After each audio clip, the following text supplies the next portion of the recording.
We're about to go live.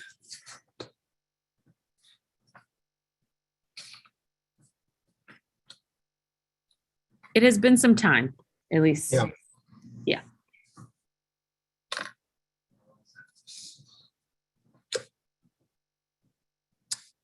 Okay.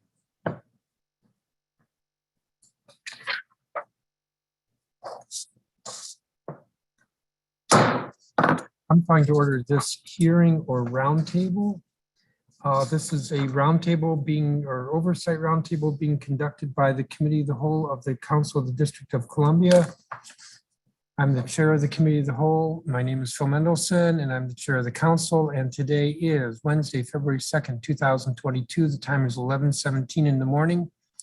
And this hearing is being conducted live via the Zoom video conference broadcast platform. And it's also being broadcast live on www.chairmanmendelson.com/live. And this hearing is being recorded and will be available on the council's website, which is www.dccouncil.us. The subject of this morning's roundtable is special education policies for students with disabilities.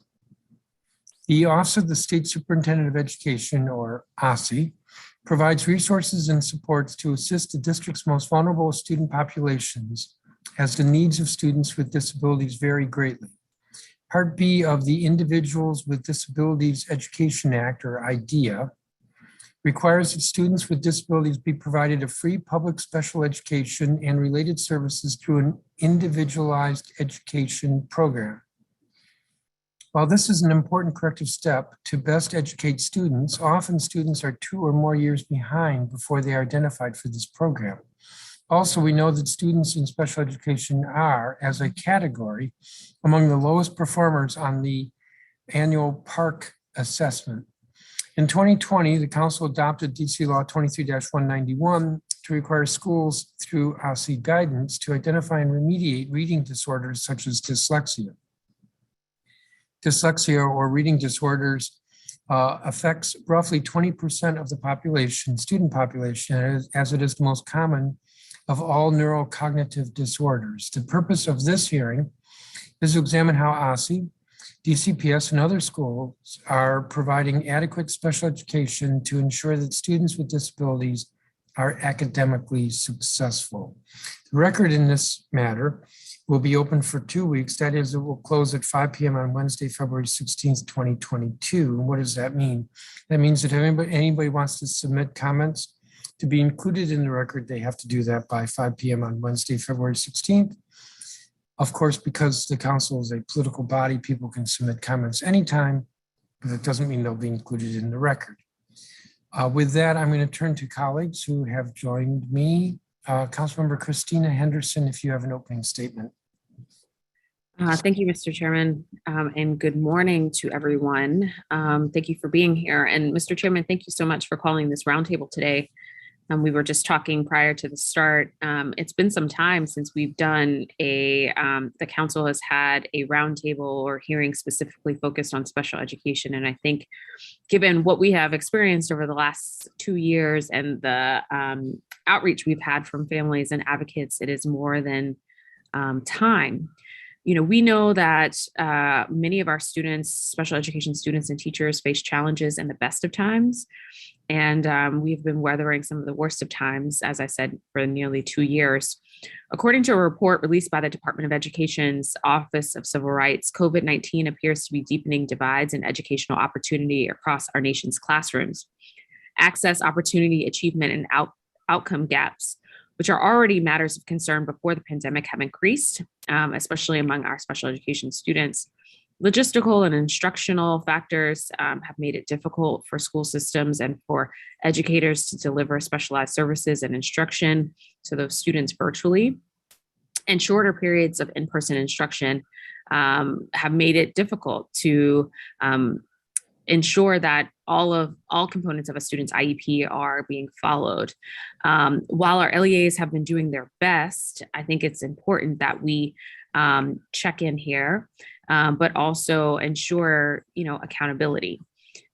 It's important that we provide our schools and LEAs with the resources necessary to be successful, but it's also important that we do our accountability checks to ensure that students are getting what they need as well.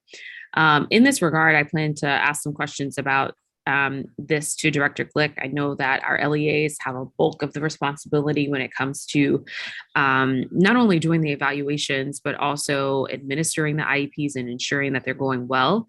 And OSSI comes into play when things go wrong.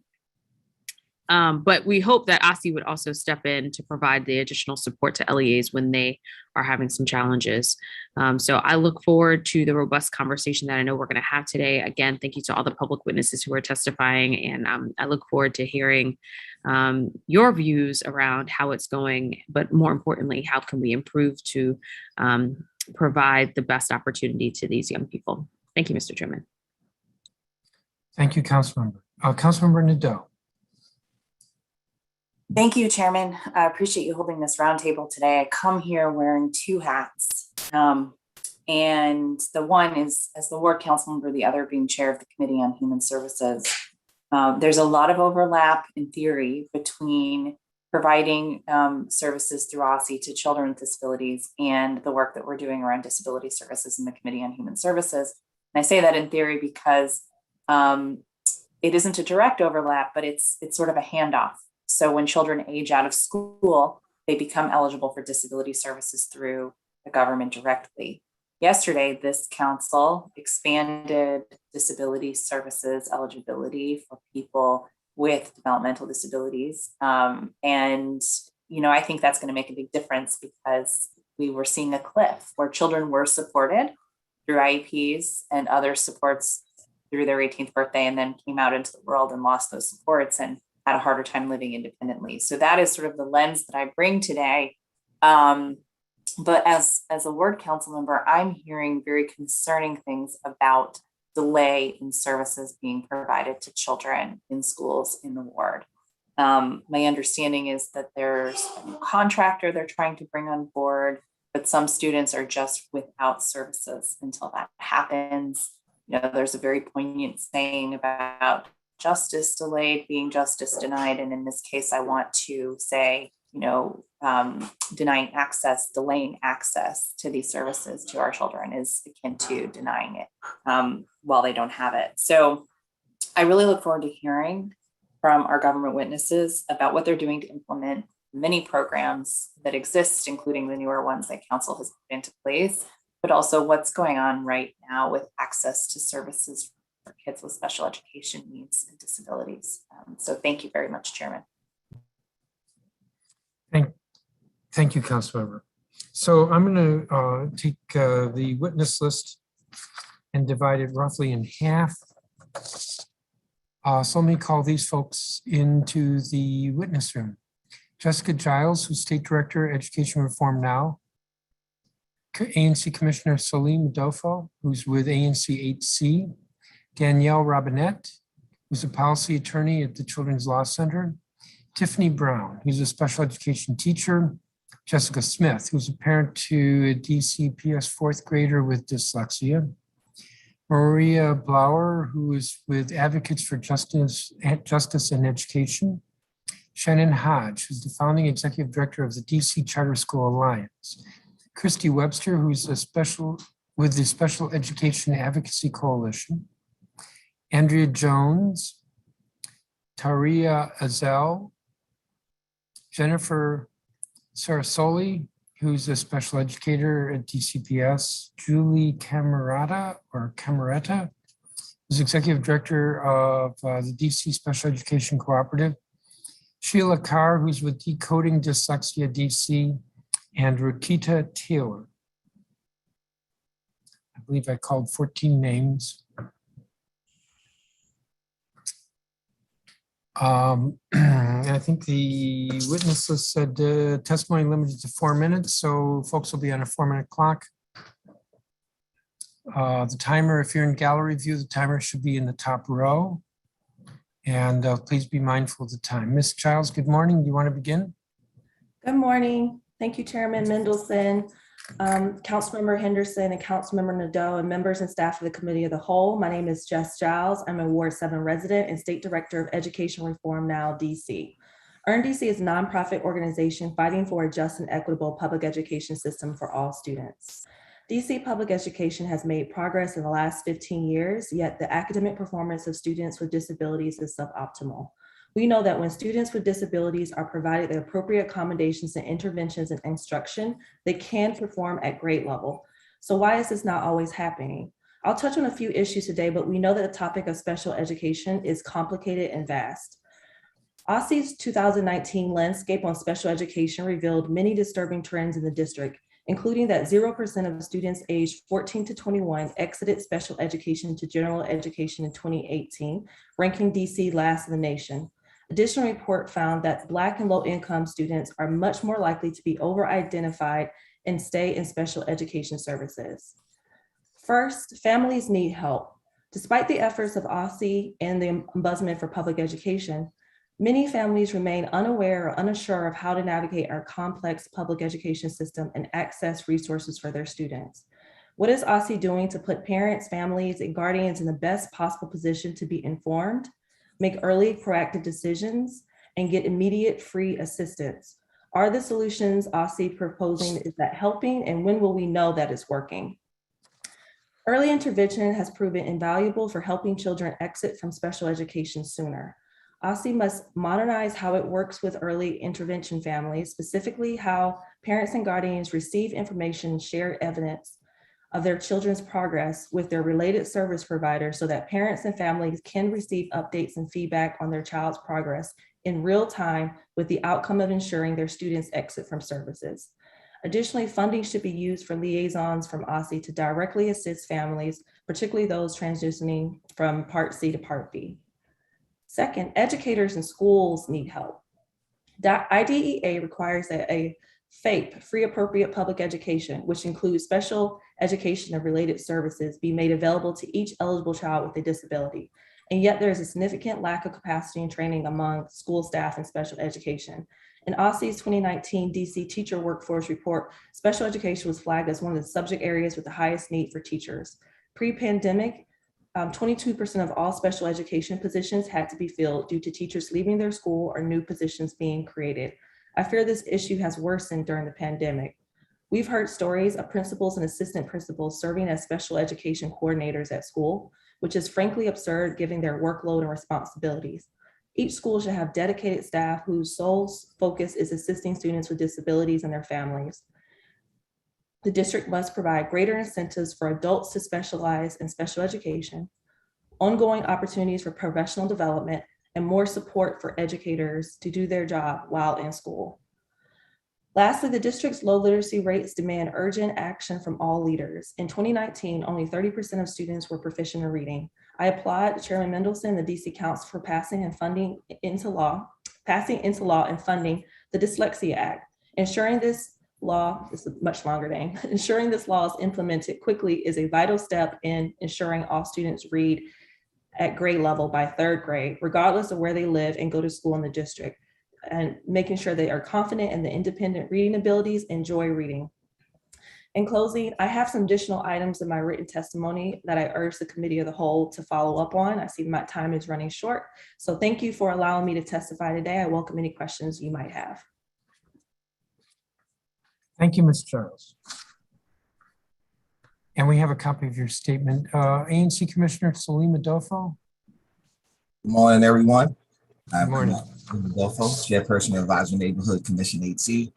Last week, we were able to convene Education Committee as an Advisory Neighborhood Commission. We were able to bring almost 80 educators, parents, subject matter experts in the area of special education together, and we came up with the following recommendations. Special education requires a nuanced approach to meeting the needs of all students and is especially important to ensuring students each of the will succeed academically. There is no one-size-fits-all approach to great special education because each of our students and their families have their own special and unique needs. As students change grade levels, so do their needs and types of support.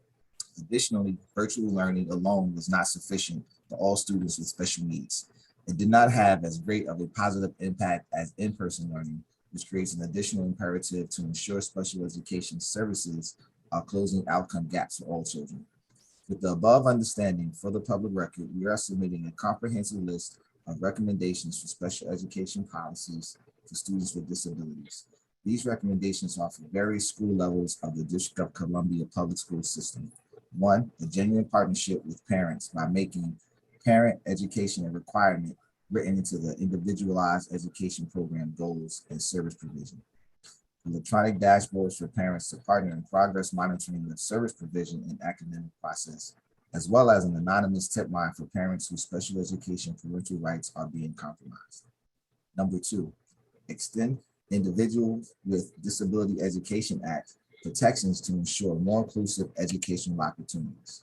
A, to give to government-funded out-of-school programming to include training of transportation providers, after-school staff, and all staff. Also to ensure a 504 plan accountability is as robust as IEP. And to require career technical education programming is accessible to students with disabilities. Number 3, stronger accountability across LEAs and educators as evidenced by all educators should have required IDEA training. All LEAs must be held to the same level of accountability for meeting IEP provisions.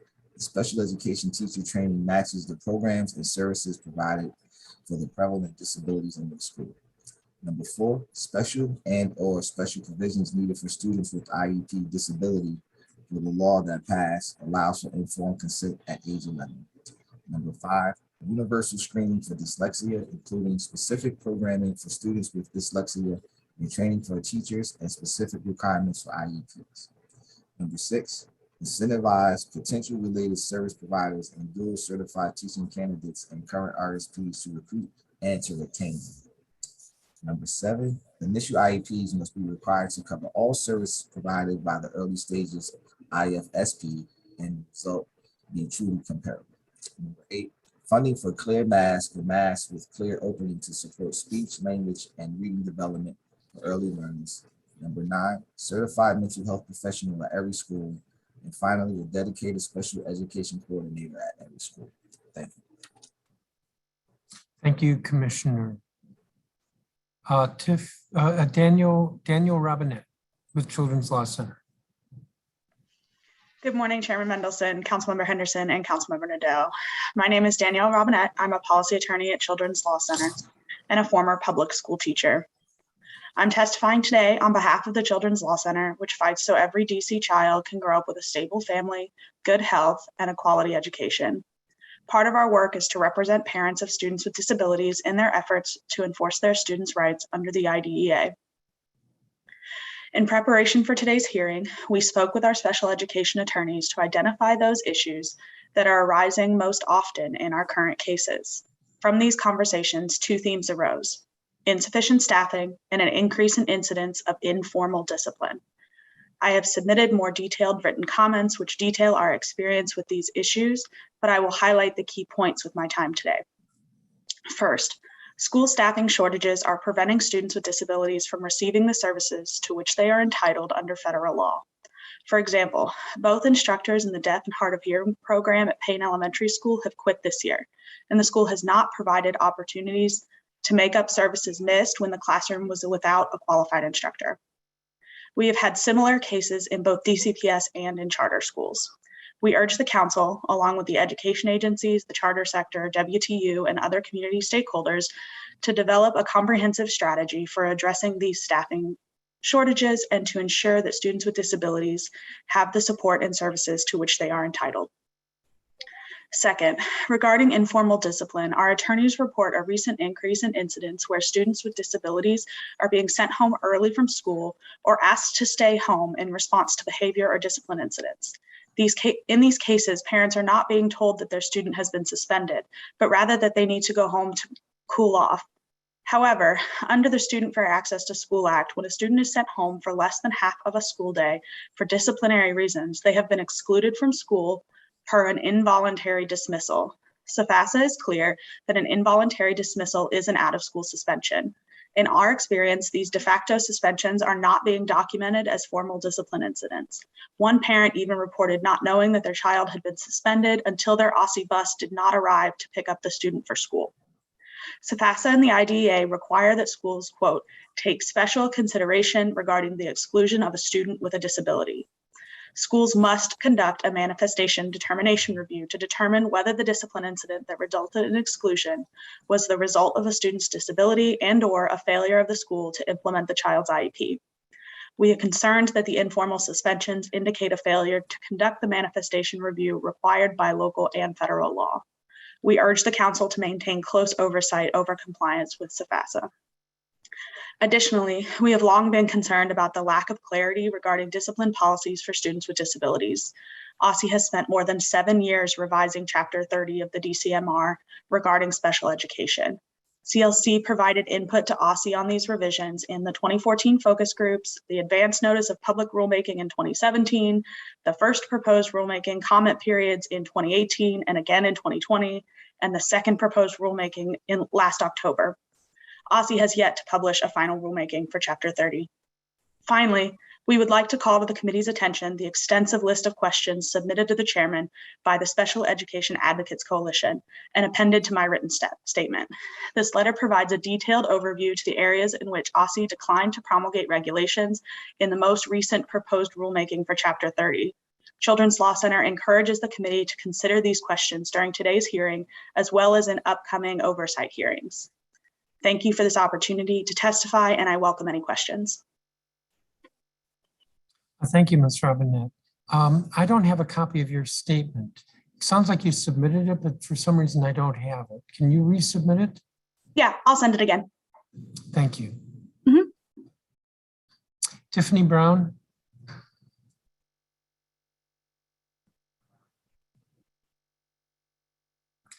Is Tiffany Brown here? Let me keep moving. Jessica Smith.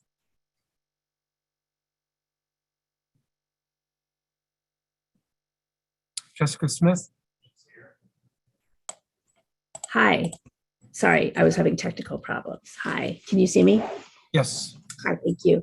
I'm a parent. I'm here in a capacity. Good morning.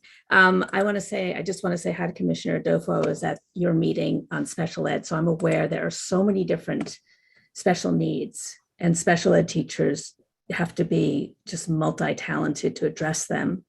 The one need I'm talking about is the one that affects my son. He has dyslexia, severe classic dyslexia. It's extreme struggle to decode the English language, understand how the heard language is written.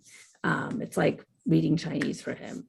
And it's just on the extreme end of a broader range of reading. You can have someone who's mildly dyslexic, just has a difficulty reading, to someone who really has memory issues and it has to be drilled. So he was at DCPS from pre-K 3 to 2nd grade. We loved his school. They just never flagged his dyslexia. And in 2nd grade, he couldn't read or write a thing. And I had to say, hey there, and wave the red flags. And someone said summer reading loss. He couldn't read a thing. Finally, I kind of pushed for the IEP, and the experience I have, I don't think is unique. So I battled and battled, got the IEP, went through all the testing. It came back with exactly what I knew it was, but I understand they have to do the testing. And they finally reclassified his IEP as SLD, and they re-geared his hours towards reading. But the problem is, nobody was trained in the methodologies to teach dyslexics. You have to teach them differently, because the current methods that you can't just help them read a bit more. The current methods that public school art teachers have, like teachers around the country, are not based in the science of how kids learn to read. There's this movement going around called science of reading. It's just based on teaching kids to decode. Current dominant methods in the classroom are based on methods that have since been debunked. They're not scientific. They're based on hoping that kids absorb reading.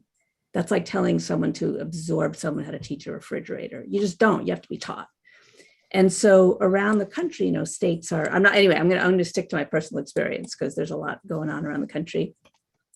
When we went into lockdown, I hired a tutor who was trained, and he started to make progress. It was sort of intense phonemic awareness and repetition and drilling in all the sounds and all the letters of all the sounds of the English language, not 26 letters, but 46 sounds.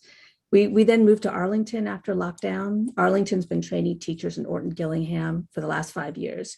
All the schools are stocked with teachers and also gen ed classroom teachers who know how to make material accessible to kids with dyslexia. She knew that my son couldn't read, so there were videos of when they were learning adaptation, and not everything was text-based, but he also had special ed teachers, and so he was given that repetitive, close instruction and decoding.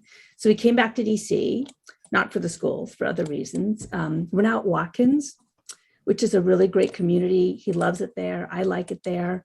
400 kids, not a single teacher is trained in Orton-Gillingham, one of the best known methods. They have one reading specialist who everyone loves if you can get her, but she doesn't have time. 4 special ed teachers for 400 kids. And each of those special ed teachers needs to deal with a multitude of special needs. But if they're not trained to educate dyslexics, even if you have an IEP, it's kind of useless. Because it's not just you need to help, you can't just sort of help someone through the grade level material. My son in 2nd grade started making progress when we dialed him back to kindergarten to rebuild the foundation, because he didn't even have the foundations for how to read 3-letter words. So they have to be on a different curriculum. So he's been making progress, but because I can afford a tutor, I work remotely, I drill him for an hour every single morning. I sit down with him and we're reading and we're writing. I know a lot of parents can't do that.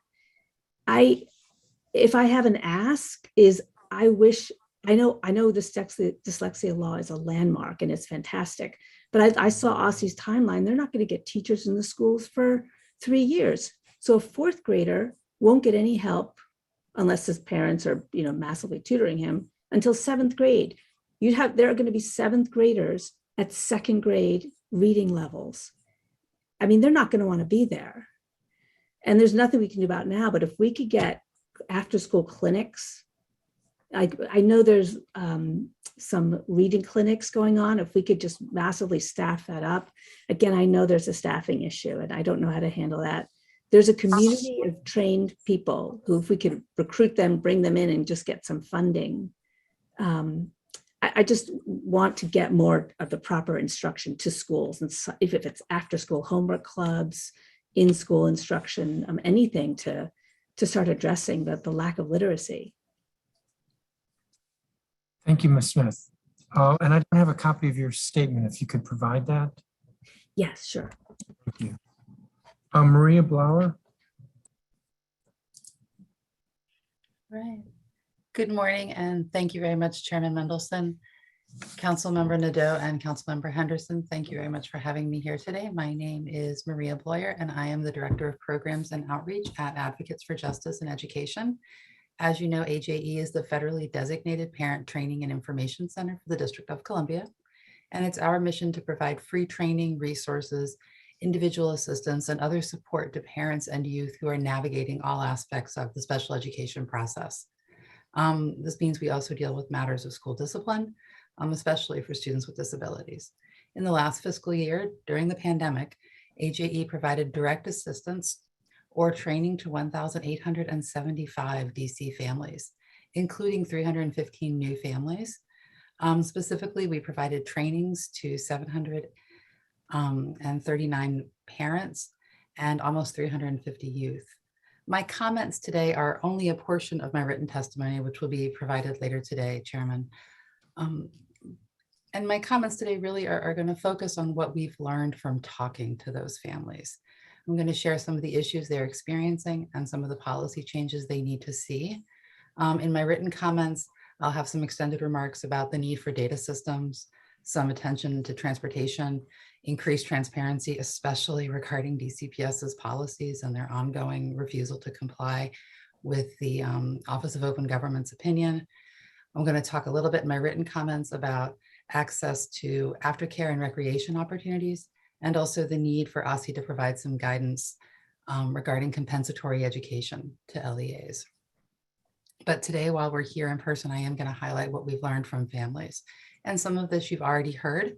from my colleagues at CLC, but I do want to highlight it. It's really important that we talk about this delay in evaluation that we're seeing.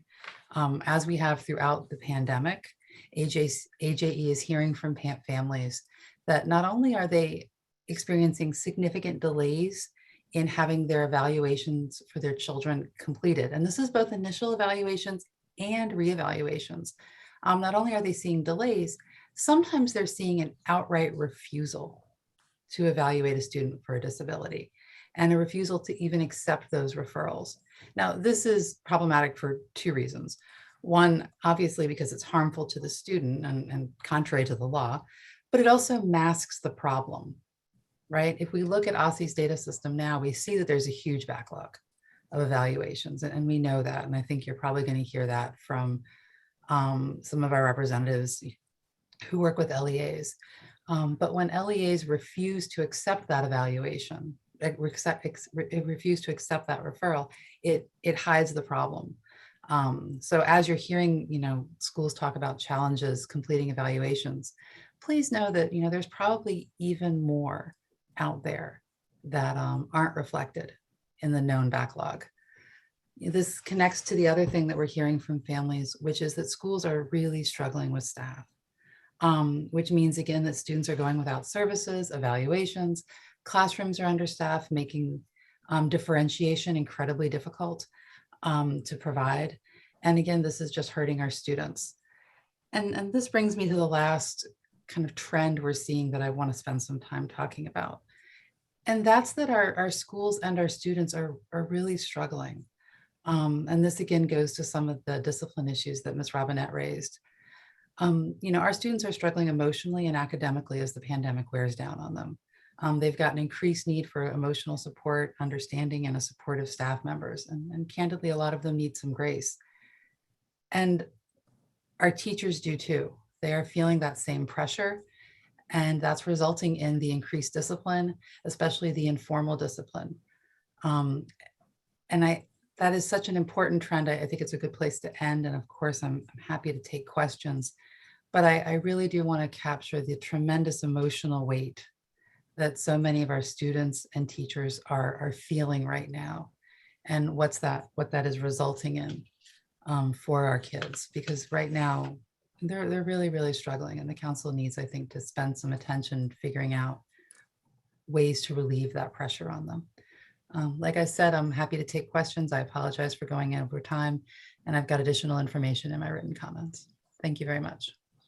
Thank you, Ms. Blair. Hodge with the DC Charter School Alliance. Good morning.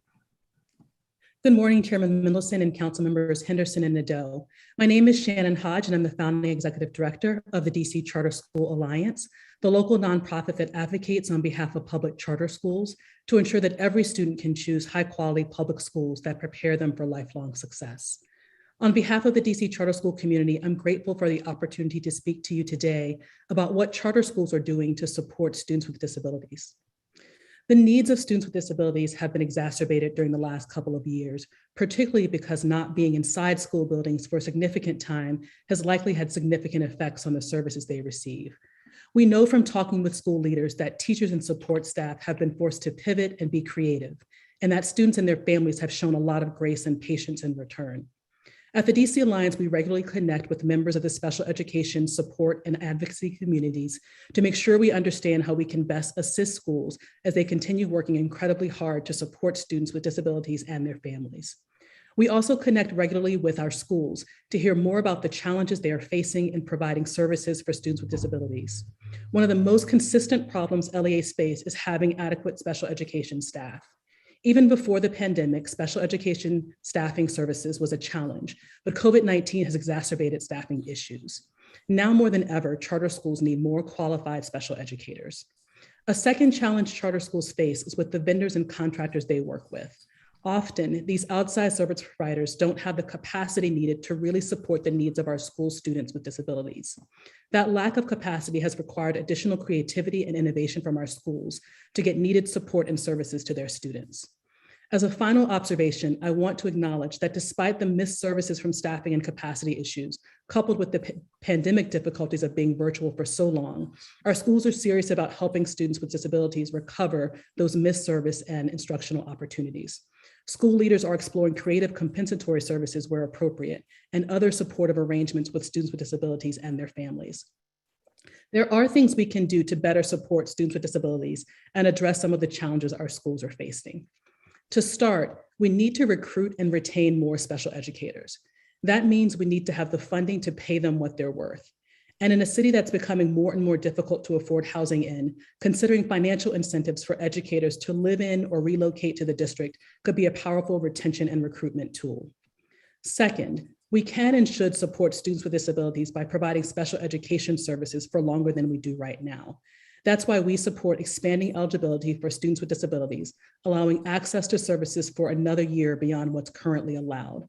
Expanding eligibility can help make up for some missed services and instructional opportunities. And finally, we must make sure that our schools have the resources they need to fully support students with disabilities. As you know, schools receive additional funding from a special education rate on top of base level funding for each student. That's why we ask you to support continued increase and equitable investments in public education by appropriately increasing the UPSF foundation level by at least 3.6%. This increase will partially close the gap between current funding levels and the recommended levels from the 2013 DC Education Adequacy Study, while keeping up with the rising cost in the city. This is critical because if foundation level funding is not up to par, schools will not receive adequate funding to support students with disabilities. As I've said before this council many times before, DC's public charter schools are nimble, responsive, and innovative. Each charter school has a different model to create unique and responsive learning environments for their students. But we still have work to do to build a truly equitable system that provides an education for all our students, including our students with disabilities. We at the DC Charter School Alliance are ready to work alongside the council to ensure we are providing the education our students deserve. Thank you for your time and attention to this matter, and I welcome your questions. Thank you, Ms. Hodge. Christy Webster.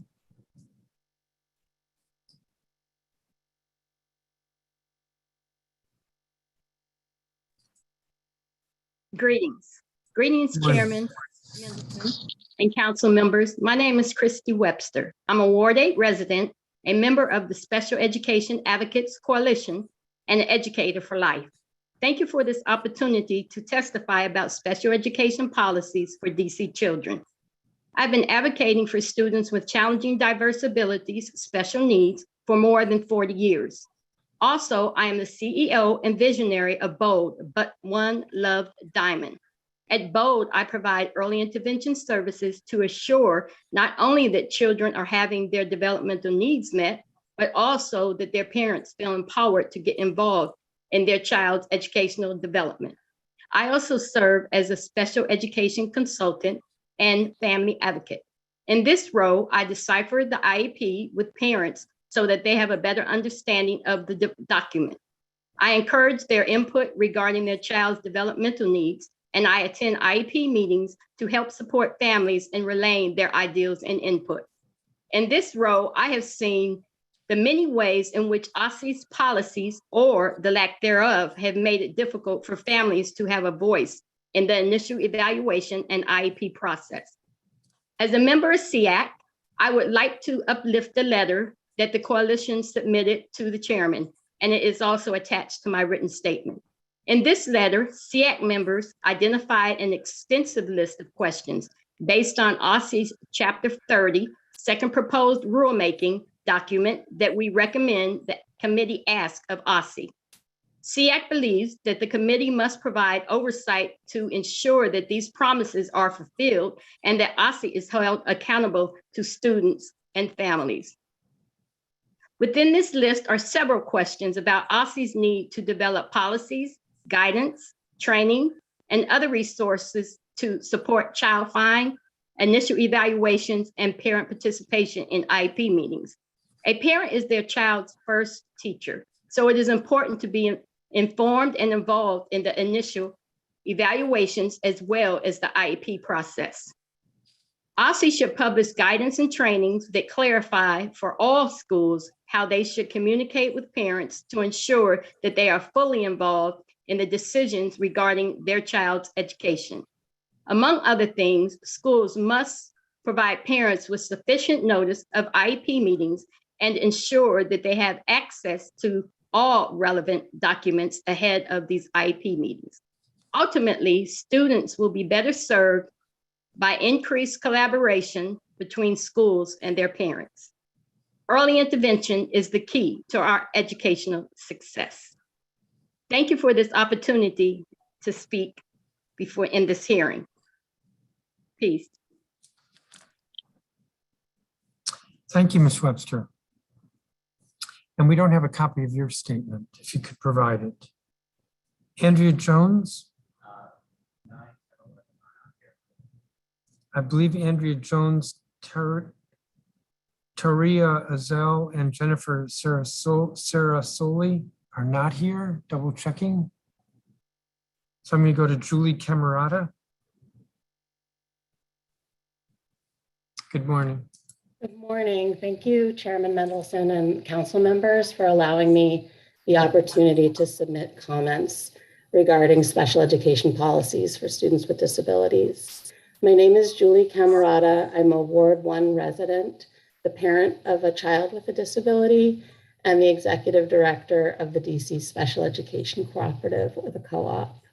The co-op serves 54 charter LEAs, and our vision is that all students with disabilities in the District of Columbia receive a rigorous, individualized, and inclusive education, preparing them for post-graduation success. The co-op has served schools and students for over 20 years. We were founded at a time when there were 0 local policies regarding provision of special education services. The city has come a long way, and the enhanced regulatory framework has been part of that solution. Unfortunately, the achievement levels of students with disabilities do not mirror this progress.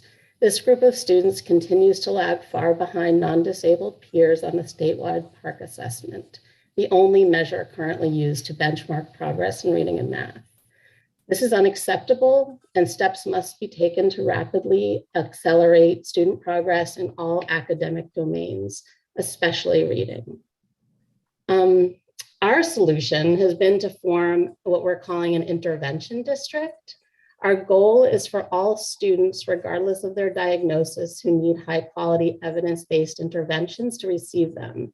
And I'm coming with a little bit of hope today because we were just reviewing our middle of the year data, and this one student really stood out to me. And I know this is one student, but it just makes me believe that we can close these gaps. This is a 9th grader who at the beginning of the school year tested at the pre-K reading level, pre-K at 9th grade. After receiving an evidence-based reading intervention for the past 4 months, he's grown 2 grade levels. So that puts him maybe at about a 2nd grade level, beginning 2nd grade. That's so far from where he needs to be, but it's progress. And for many of our kids, we just don't see this. So I am hopeful that if schools adopt evidence-based reading interventions, we can begin to see that progress for all of our students. We're currently working with 9 schools, elementary through high school, and in the past 2 years of implementation, we've learned that there are 2 school level factors, infrastructure and capacity, that can ensure greater success for our kids. When it comes to infrastructure, there are certain things that schools need to do, and that's included in my testimony, but it starts with choosing an evidence-based intervention. We're beyond the stage of using handmade teacher worksheets. We need to go with evidence-based interventions for our kids. Schools need to have systems for visualizing data to make sure kids are making progress, and if not, how do they pivot? They need master schedules that prioritize this intervention, because it doesn't make sense to buy one if you don't have time in your schedule to give it to students. And they need not only the initial training, they need ongoing expert level coaching. This has to happen, or else students are not going to make progress, because teachers cannot learn what they need to learn in a one-day training. It just doesn't happen. Just because you can check that off, that you've done your training, it doesn't mean there's going to be fidelity of implementation. Finally, there needs to be a multi-year budget established for training, program licenses, consumables, technology, all of that. It can't just go away once the budget year is over. We've seen far too often a one and done mentality when it comes to these interventions. Finally, I would just like to recommend that schools are given flexibility to identify and purchase evidence-based interventions that are based on their student needs, that teachers are given time, training, and materials that they need, that parents are included in this process and have a clear understanding of their child's performance, and that consideration to more targeted data sources than PARCC be prioritized. Thank you for the opportunity to share with you. I'm happy to answer any questions. Thank you, Ms. Camarata.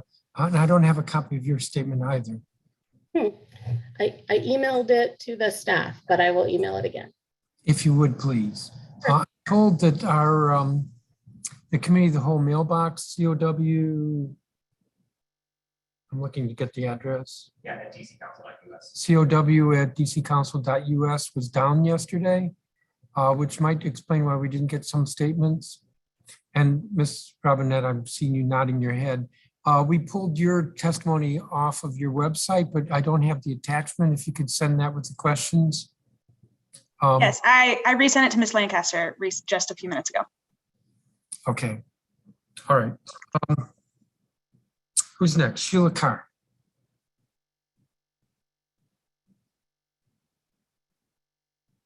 Good morning, Ms. Carr. Good morning. Glad to see you. Good morning, Councilmember Mendelson and the other council member. Happy Black History Month, Black Health and Wellness. I am a Ward 7 resident and the co-founder of Decoding Dyslexia DC. Thank you, Chairman, for giving the community this opportunity.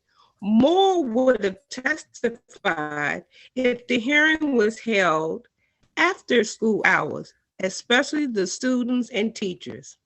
I concur with the previous statements from the parents and the other professionals.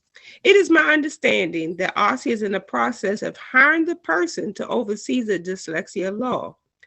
The law calls for the bill. The law is supposed to go into effect in school year 2023, which is September. OSSI needs to start a work group with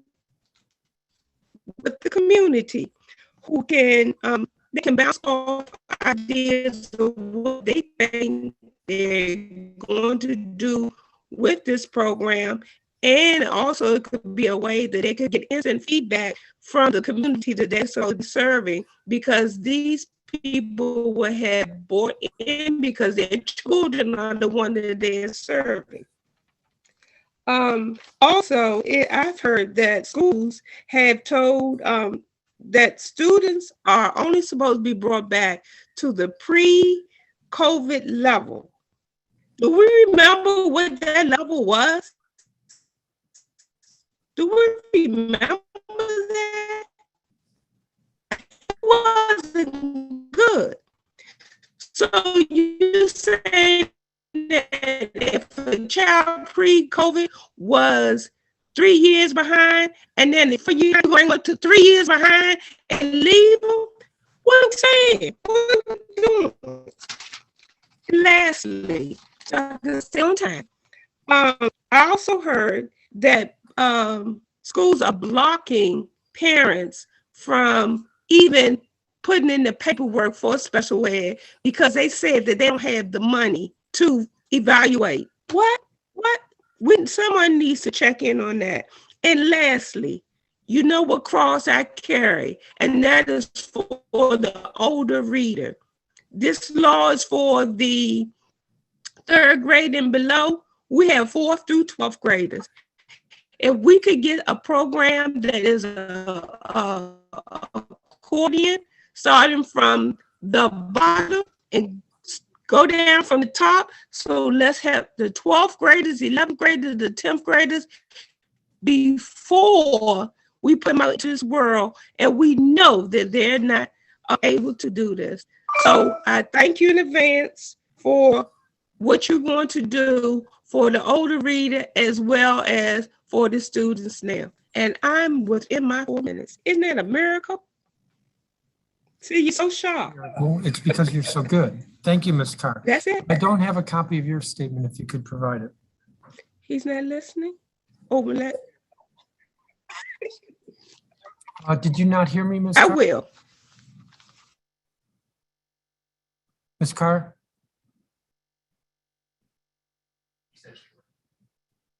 Okay, now we don't have any audio from you, so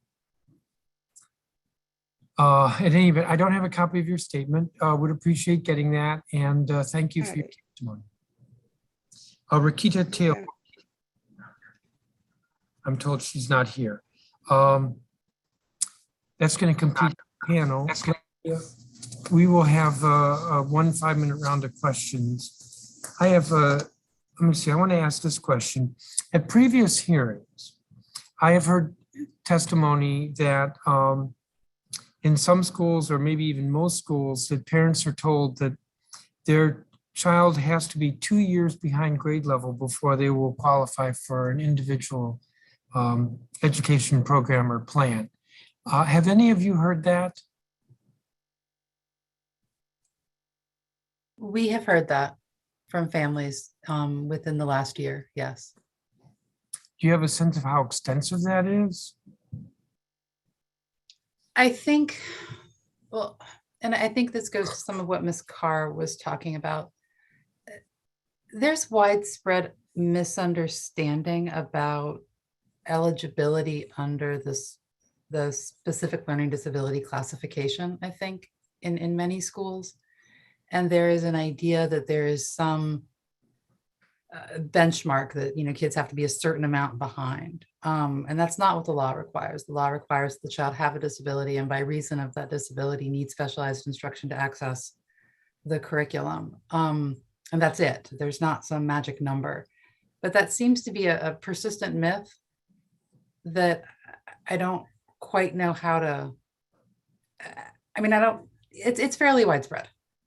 To answer your question, I realize I'm talking more than answering, but I would say it's fairly widespread still, and that it's a place where OSSI could really do some training and provide some leadership to LEAs on. Anyone, thank you. Anyone else? We've been asking for a while. We've been asking for a letter like the Department of Education puts out. There needs to be a letter from the mayor, since she's in charge of the school system, stating that that is not true. And what she just said the law is. She has to wait, put it out there. Okay, so you've heard that as well, Ms. Carr. Let me ask a second question before my time is up, and that is, several of you testified that we need more, when I say we, the school systems, the schools need more resources. Children's Law Center, that you said that, the Alliance said that.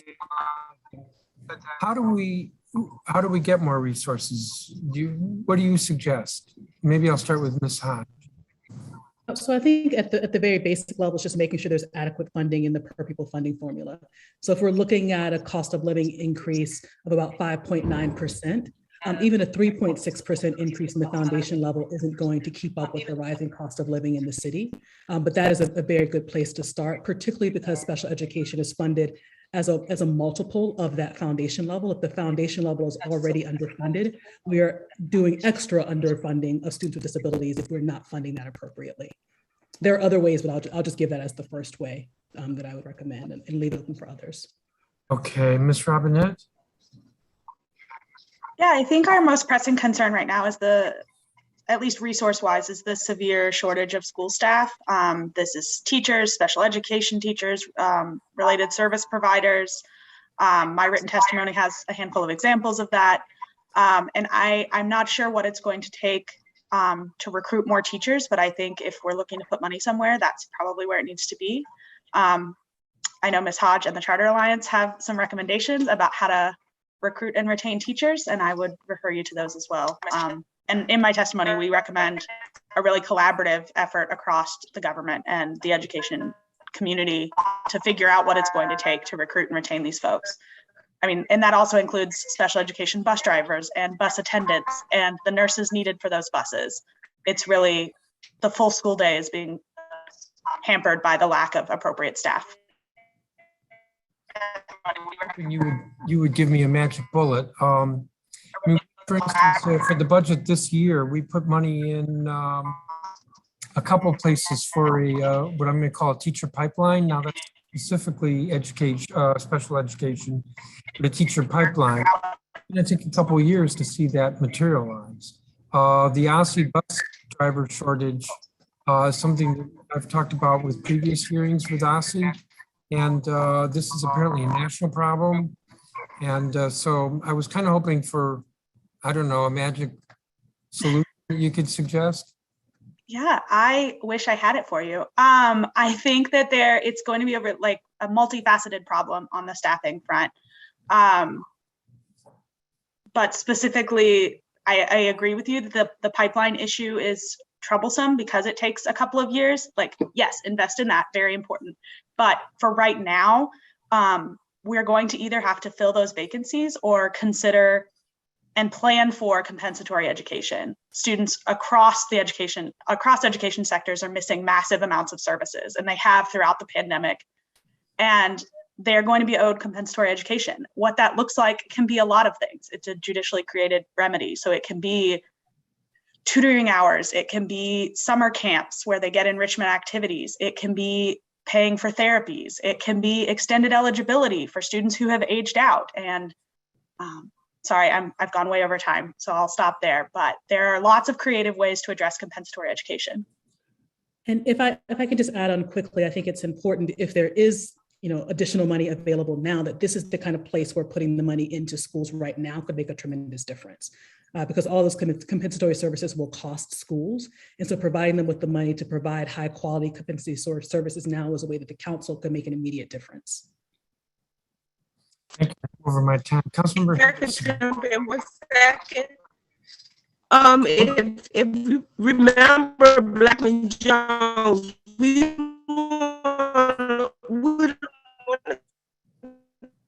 I'm having a very hard time understanding. And make sure that the school level use money that's given. A lot of times, expect teachers don't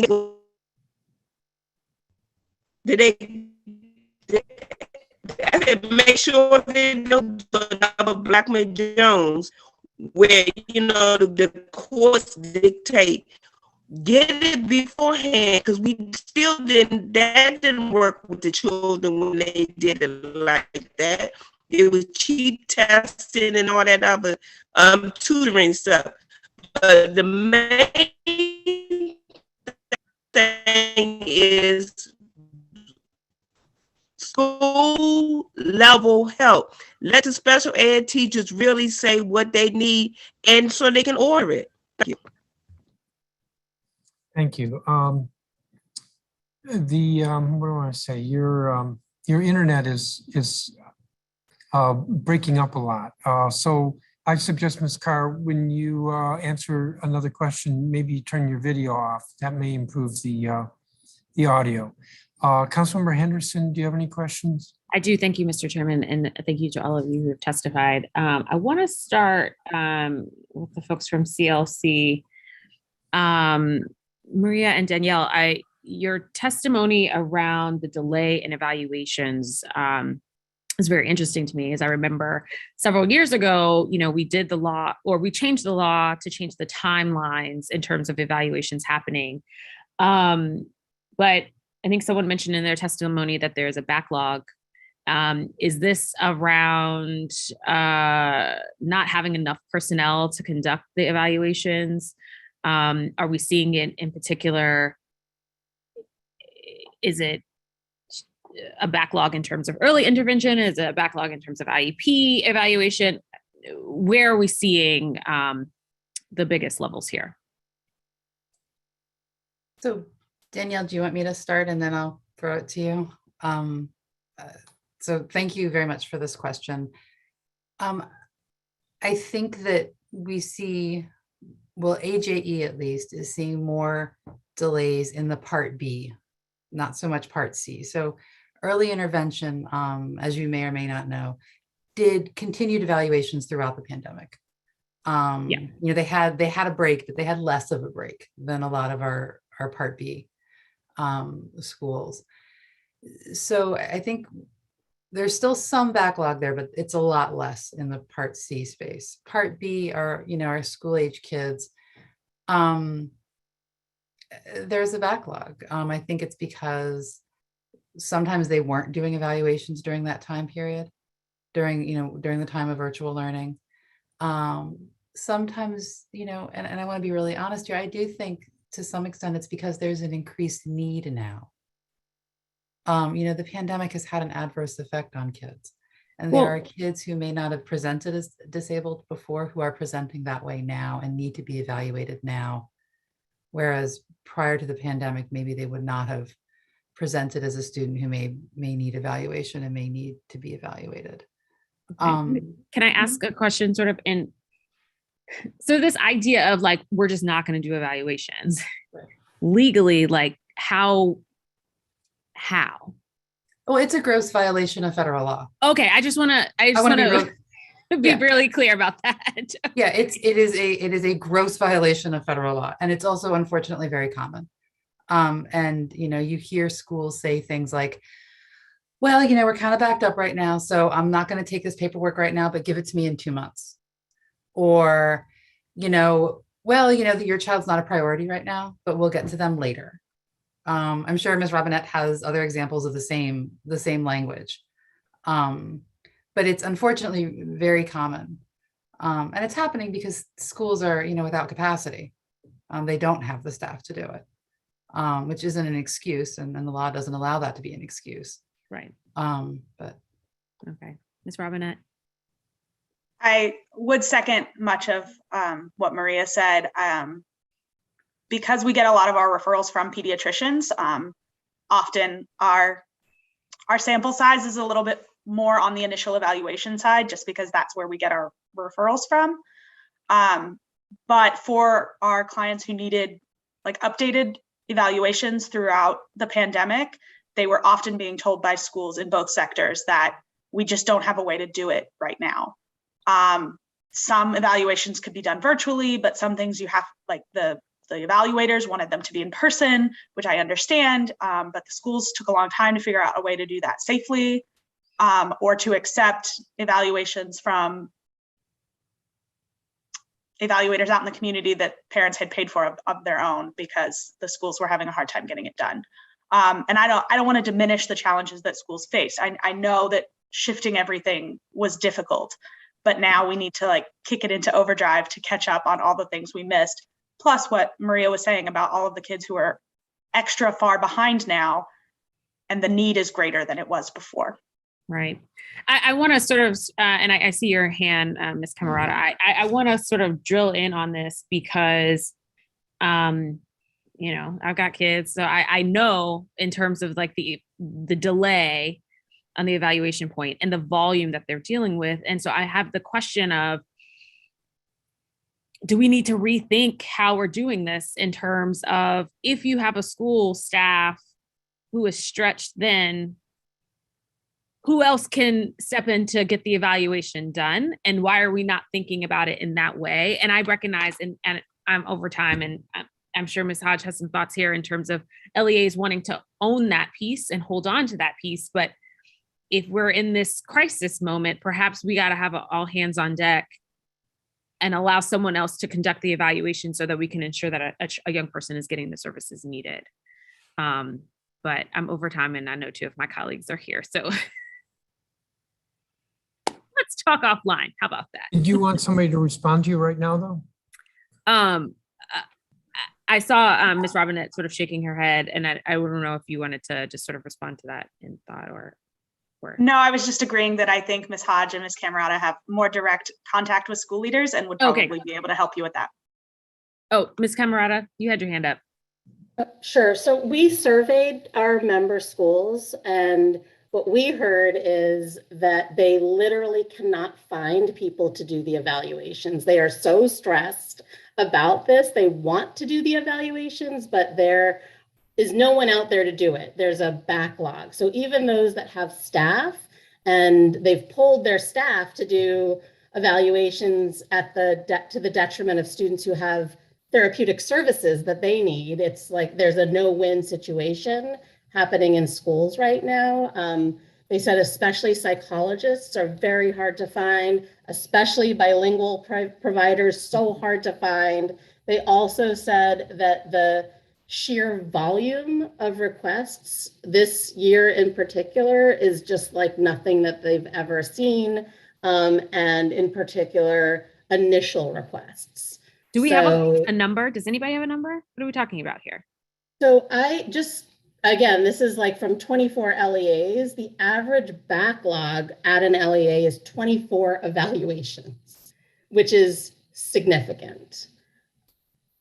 And these folks are very compliance oriented. So they're very stressed that they're going way, way, way out of compliance, which then creates an administrative burden to get yourself out of compliance in addition to actually getting kids what they need. So we've been talking to OSSI to see if there are any remedies. Of course, we can't change the law. The law is the law, but like, is there a way to not, to relieve some of the administrative burden from schools that can document that they're actively trying to get these things done? Okay, thank you. Thank you, Mr. Chairman. Can you hear me better this time? Don't know, but try it. The students in Ward 7 and 8, they're being blocked from even the initial. So when you get numbers about the backlog, okay, they're in the system. How many more are not even in the system because the schools are blocking them? Thank you. Councilmember Nadeau, do you have questions? Thanks to this wonderful panel. I really want to work. I want to take what we heard from parents on access to these services and really lift this up when we're talking to the executive today. So I want to thank you all for that testimony in particular. Obviously, if we have services, but they're not being made available to kids, then what is the point, right? So, or early enough. Obviously, the early intervention is key. So I don't have questions. I just want to thank you all for your testimony and the opportunity to be hearing from you. Thank you. Thank you, Councilmember. Councilmember Lewis George. Thank you, Chairman, and thank you to this panel. I want to get a sense of if anyone can sort of speak to some of the capacity issues. Can you, if anyone can speak to sort of where are the gaps in capacity? Like at what positions are we seeing the most capacity issues? And then sort of if you have suggestions for how to address the capacity issues for us as we go into sort of budget and what can we do to address the capacity issues? And then how is that sort of impacting our ability to provide a FAPE for all of our students? I'm happy just to get started. I think this may not be a satisfying answer, but my answer that I would give to where the gaps is everywhere. I think every single place that you can imagine a student with disabilities needing service or needing support, there are gaps. Now, many of those existed before the pandemic and have only been exacerbated, but I think some are probably new because of the pandemic. So I think Ms. Robinette mentioned earlier, bus drivers, right? Ms. Camarata mentioned psychologists. It's a huge, huge staffing issue. And I'll be transparent and say, in a city with as many LEAs as you have, in a region with as many LEAs as you have, it is very easy for people to move from LEA to LEA. And so, someone shifting to a new place creates a vacancy somewhere else, someone new who has to learn systems, learn students, et cetera. And so, I come from a background of leading a school that was designed to serve students with disabilities. And I was experiencing this before the pandemic. I know it's even worse now. In addition, kind of related service providers are experiencing many of the same issues and capacity challenges that you're seeing elsewhere. And so it's not always as easy for schools to just reach out and find a third party to provide that support. Those people also have capacity issues. And so I think immediately some things that the council can do is to put money into helping with staffing shortages. to give schools the tools they need to either offer incentives themselves directly or to put more money into recruitment and retention to bring people in and to keep them in those roles. Earlier, I mentioned about the UPSFF, making sure that that's funded appropriately so that the special education weights are actually adequate to provide an education for those students. And other things like housing incentives, tax incentives, which are longer term and absolutely won't make an effect in this school year. But I'd hate to see us 3 years from now realizing we missed an opportunity in 2022 to start putting those things in place. We're in a different economy now, we're in a different environment now, we're in a different employment environment now, and we have to think creatively about how to fill these needs. Right. Thank you. I really appreciate that. Does anybody else want to add to that? Just very briefly, OSSI's done some really good work with the transportation issue, thinking creatively. Unfortunately, none of those thoughts have kind of manifested into actual things that are happening on the ground yet. So it might be helpful to ask them, where are you? They've thought about, really shifting some of the burden off of the drivers that they have, because they know they have a shortage of drivers. They don't have enough drivers. So looking at ways to, move people to private transportation, look at reimbursement models for LEAs and for parents, including an upfront reimbursement model. They've been working on an app to make transportation more accessible for a very long time now. It might be nice to ask, when are these innovations going to be implemented? Because they've got some really good thoughts for how to make this a little bit better. It's just we're struggling to see it happen. Okay. And I heard bus drivers, I heard psychologists. Are there any other positions that we are speaking of when we speak of the staffing shortage? Special education teachers, and we're also seeing speech language therapists. Occupational therapists were a huge shortage before the pandemic, and that has only gotten worse. And I do want to highlight, the special education teachers is especially important because, that person acts as a central hub and a coordinator for a lot of the services for our kids. And a good special education teacher can have a multiplier effect. So that shortage is really, it's very impactful. Especially in the district where we don't have class size mandates. Absolutely. I would also add instructional aides, paraprofessionals, dedicated aides. Those folks are so key to making sure that students have access. And then I would just want to also note that when I think about capacity, it's not only staffing, which is so important. It's the development of staff. And in that case, I would include general ed teachers, because most of our kids are receiving services in the general ed classroom. And there needs to be a lot more development of those folks to make sure that they can create access for our kids. Okay. Thank you. I appreciate that. I think my time is up on this round. Thank you. Thank you, Councilmember. I don't believe there are any other council members present. I want to thank each of you for your testimony. Those of you for whom I didn't get copies of your statement, please, if you send it again. Might have gotten lost yesterday. That would be very helpful. Thank you again. You're all excused. I think you can keep watching in the other room, whatever that means. Let me call the next group of witnesses. Melissa Capello, Joyce Stringfield, Judy Taylor, Latifah Dawkins, Steve Poe, or Poe. He's with the Georgetown University Advisory Council. Tracy Barnes, who's Ward 5 PLE member with Parent Amplified Voices in Education, or PAVE. Dana Lowry, who's Senior Managing Director of Student Support at KIPP DC. Daniel Kivra, Carla Reidwitt, Kathleen Graylish, Ron Sokolov, and Lauren Amendolara McDermott. I apologize if I mispronounced anybody's name. Ms. Capello, let's begin with you. If you're in gallery view, you can see the timer in the top row, I believe. Please be mindful of the time. Everyone has 4 minutes.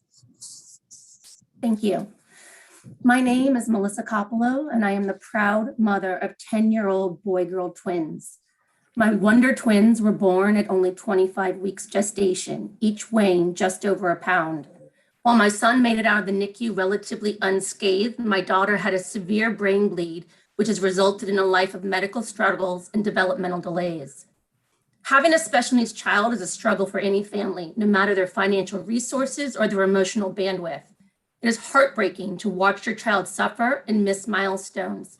This committee cannot change that for us. What you can do, however, is make sure that all of our children are educated, no matter the disability, no matter the challenge. Because as a parent, children with complicated, at present, children with complicated medical educational needs are being systematically discriminated against within the DCPS system, relegated to mere babysitting scenarios within DC schools. OSSI burdens administrators, educators with countless regulations and policies aimed at protecting the school rather than serving to educate and protect our children. Reporting requirements are so arduous, they serve to dissuade individuals from becoming special needs educators from the onset. The salaries for these same people are so low, it is no surprise that the majority of special needs paraprofessionals are amongst the least educated, least trained, and least supervised group in the school system. OSSI has made it clear that children with the greatest needs get the least, not the best. And sadly, I speak from experience. When my daughter was 3.5, I enrolled her in a DC public school. She was and still is the friendliest, most outgoing little person you ever met. But at the time, she was also mostly nonverbal, had only recently learned to walk, and had already endured multiple brain surgeries. Her IEP was complex, as you can imagine, requiring OT, PT, speech, and vision services. It also called for a one-on-one aid. But during the year that she was there, she did not receive the aid, although the school received the funds from OSSI with which to do so. Without appropriate training or screening of the paraprofessionals, I'm sorry to say that my daughter was assaulted in that classroom, and I've spent the last 6.5 years of my life trying to make up to her for it. I removed my daughter from that DC public school and placed her in a private school in Montgomery County. I had to take a second mortgage on my home and max out my credit cards to pay for it because the DC public school refused to release her. At the time, I wondered why the school fought so hard to keep my daughter, but the truth is they did so because my daughter came with the highest level of funding from OSSI. Funds that were meant to educate her, but without any true oversight, were used for anything but. This past May, my daughter's school released her, and by law, DCPS had to take the lead in finding a new placement. They sent her IEP to a variety of schools, most of which were wildly inappropriate. All rejected her out of hand because of her cortical visual impairment, which is a diagnosis that is the leading cause of visual impairment in children in the United States. It's a neurological disability, however, wherein the part of the brain that interprets what the eye see is impaired. Many children with CVI can learn to read and write, but they must be educated by CVI literate professionals. This means schools need to reinvest in training their staff. What I quickly learned is that no school in DC has the will to do so, leaving children like my daughter relegated to homeschooling or misplaced in classrooms with children with intellectual disabilities. I am asking this committee to ensure that the OSSI provided funds that accompany a child with special needs go directly to fulfilling the IEP for that specific child and not to a school in general. IEPs should be easily amended and resourced to include specific training for staff. These small but significant changes would mean that schools would be empowered to hire and train the staff that directly meet the needs of every child. For my daughter, this would allow for staff to become CVI literate. These needed changes are what stand between my daughter and her future as a literate, numeric, and independent member of society. Thank you. Thank you, Ms. Coppolo. Joyce Stringfield.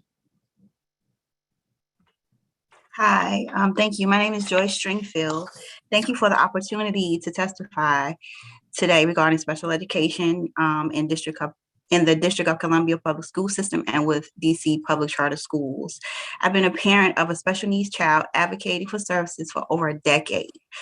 Dealing with DCPS, OSSI, and even multiple public charter schools have been tremendously challenging and to my chagrin for the most part. While this written testimony will provide a brief overview of my experiences, My oral testimony will focus on transportation and the challenges that come with dealing with OSSI in their transportation department. To sum things up, my key issues with OSSI's transportation department is little to no communication, lack of guidance, and timely pickup and drop off, as well as ambiguity regarding the reimbursement process for those parents that decide to actually transport their children themselves. And I heard you mention this earlier, Councilman Mendelson, like, what do you do, right? And so a group of parents who actually were mobilized by Doreen Blue Hodges of Family Voices of DC, and she also sits on the Council of Transportation, actually got some of us together, and we met with OSSI last year to no avail. One thing that I want to say is, while my son, he is eligible to receive transportation, I actually opted out to take him personally. To date, no one from OSSI reached out to me to provide me with any guidance or information about how I could even get reimbursed. I had to figure it out. And then once I was able to contact people, all I did was get emails. And so one way that they could help is actually assign people to talk to us, to tell us what the process is, the comprehensive process. Number two is not make up rules after you submit the reimbursement forms and you do the checklist, to say that there's a limitation on the time period in which you can submit reimbursement so that you can actually receive it. Three is they could actually partner with some of the private transportation folks that are in the area where the other school districts have done, whether it is the Hop, Skip, and Drive, who, from my understanding, what I've done is sign up with them. They're in Virginia, Northern Virginia, and some places in Maryland, but they're not here in DC. And they actually do background checks. They will even have aides that will ride with your child. And their rates are really competitive and really great, considering how much Uber costs me every day, because I use Uber to take my son to and from school 5 days a week.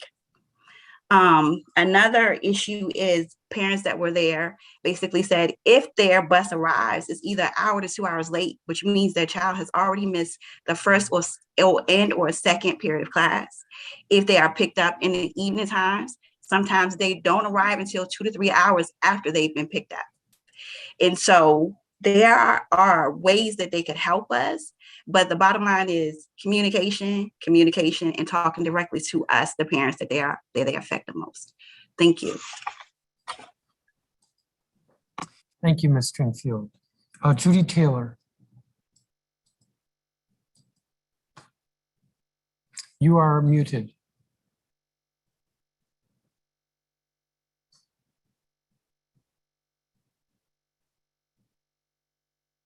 You're still muted.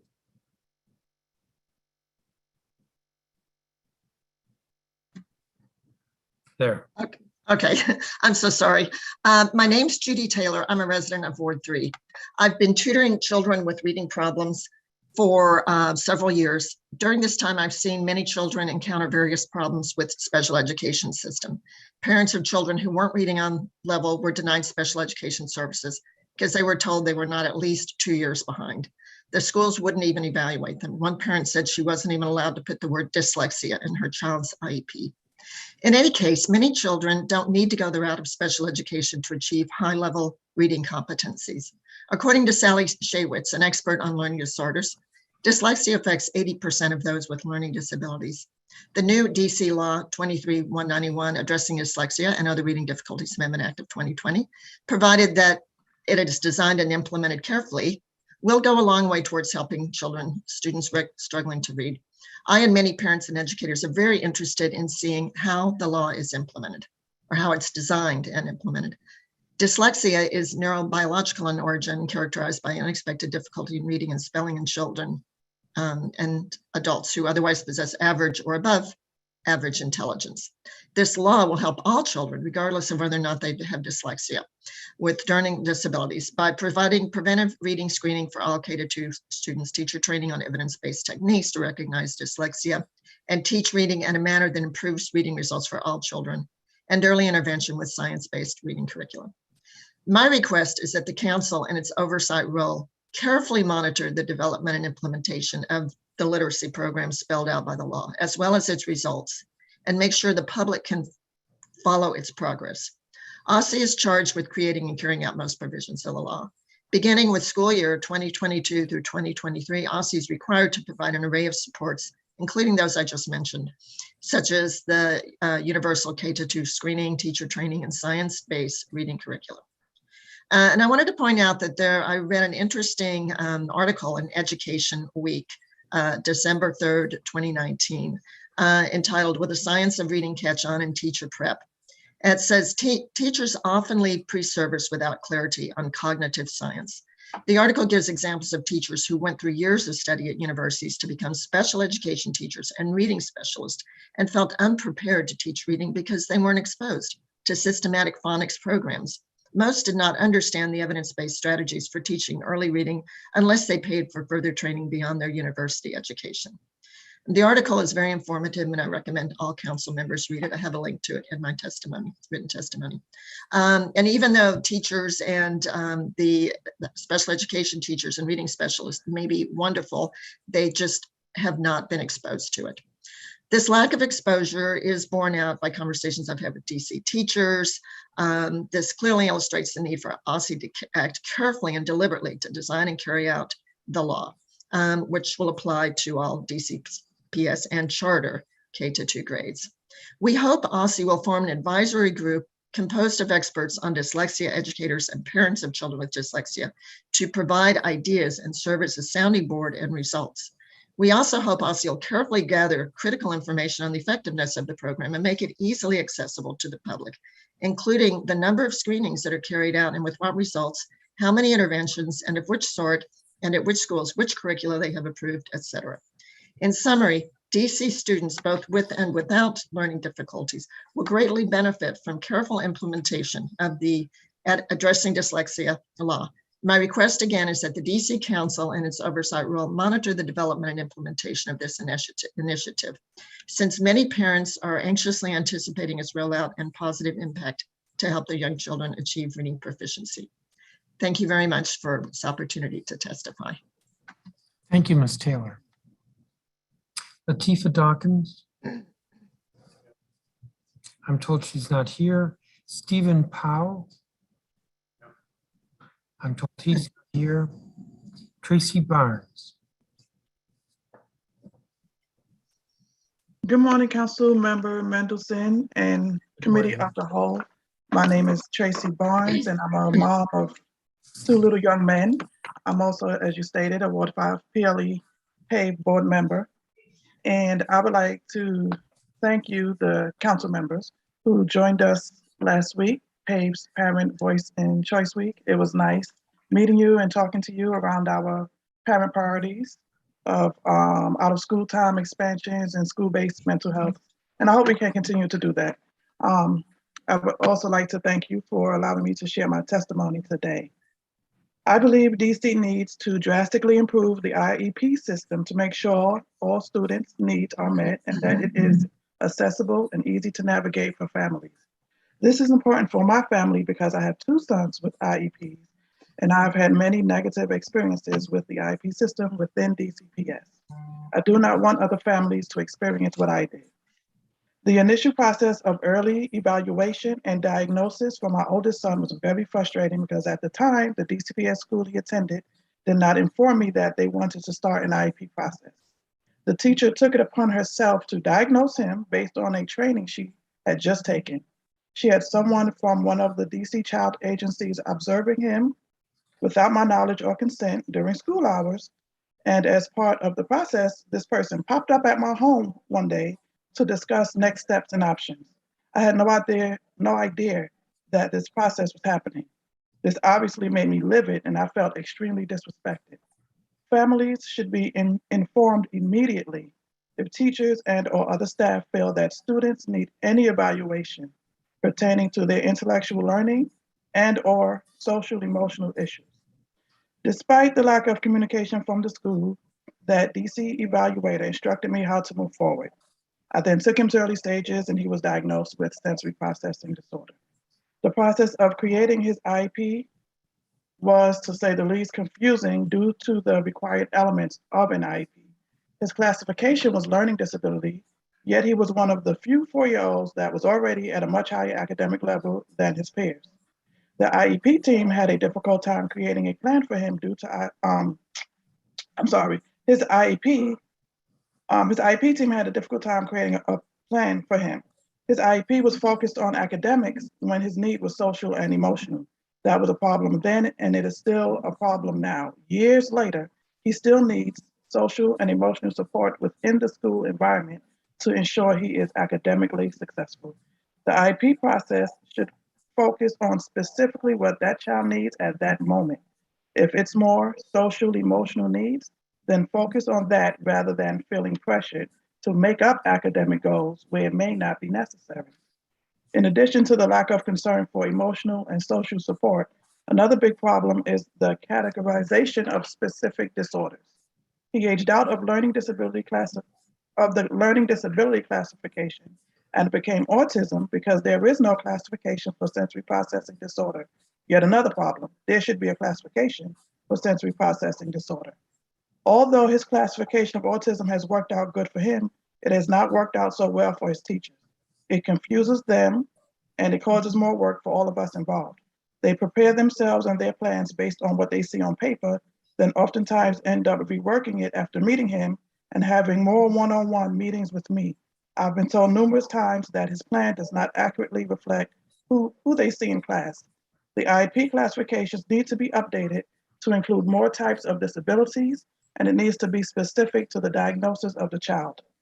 In conclusion, the IEP system, including the coordination of care between teachers, IEP teams, and families, need drastic improvement in DCPS.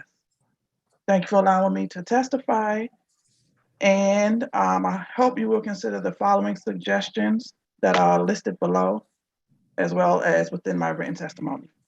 Thank you.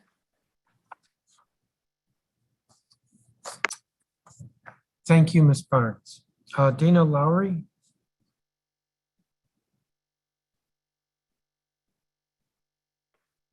Hi, thank you. Good afternoon.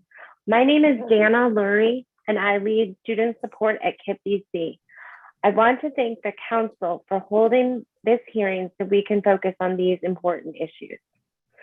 At KIPP DC, we support the unique social, emotional, and learning needs of all children, including those with disabilities.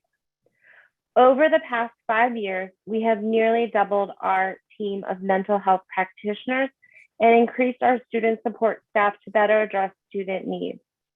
We have increased our investments in curriculum and professional development to accelerate learning, especially following COVID. We continue to meet with practitioners from across the district to share best practices under OSSE's guidance. Thanks to this council's leadership in prioritizing services for students with dyslexia, we have reimagined our reading program to include the following. All early childhood and elementary teachers now receive professional development on the science of teaching reading. All early childhood and elementary students now receive science-based foundational skills instruction every day with our adoption of the Really Great Reading Phonics Suite. Our K through 8th grade resource rooms now use Fire curriculum, which is a research-based reading intervention designed to bring struggling readers to full literacy. Our middle school and high school students also participate in personalized reading interventions such as Lexia Power Up.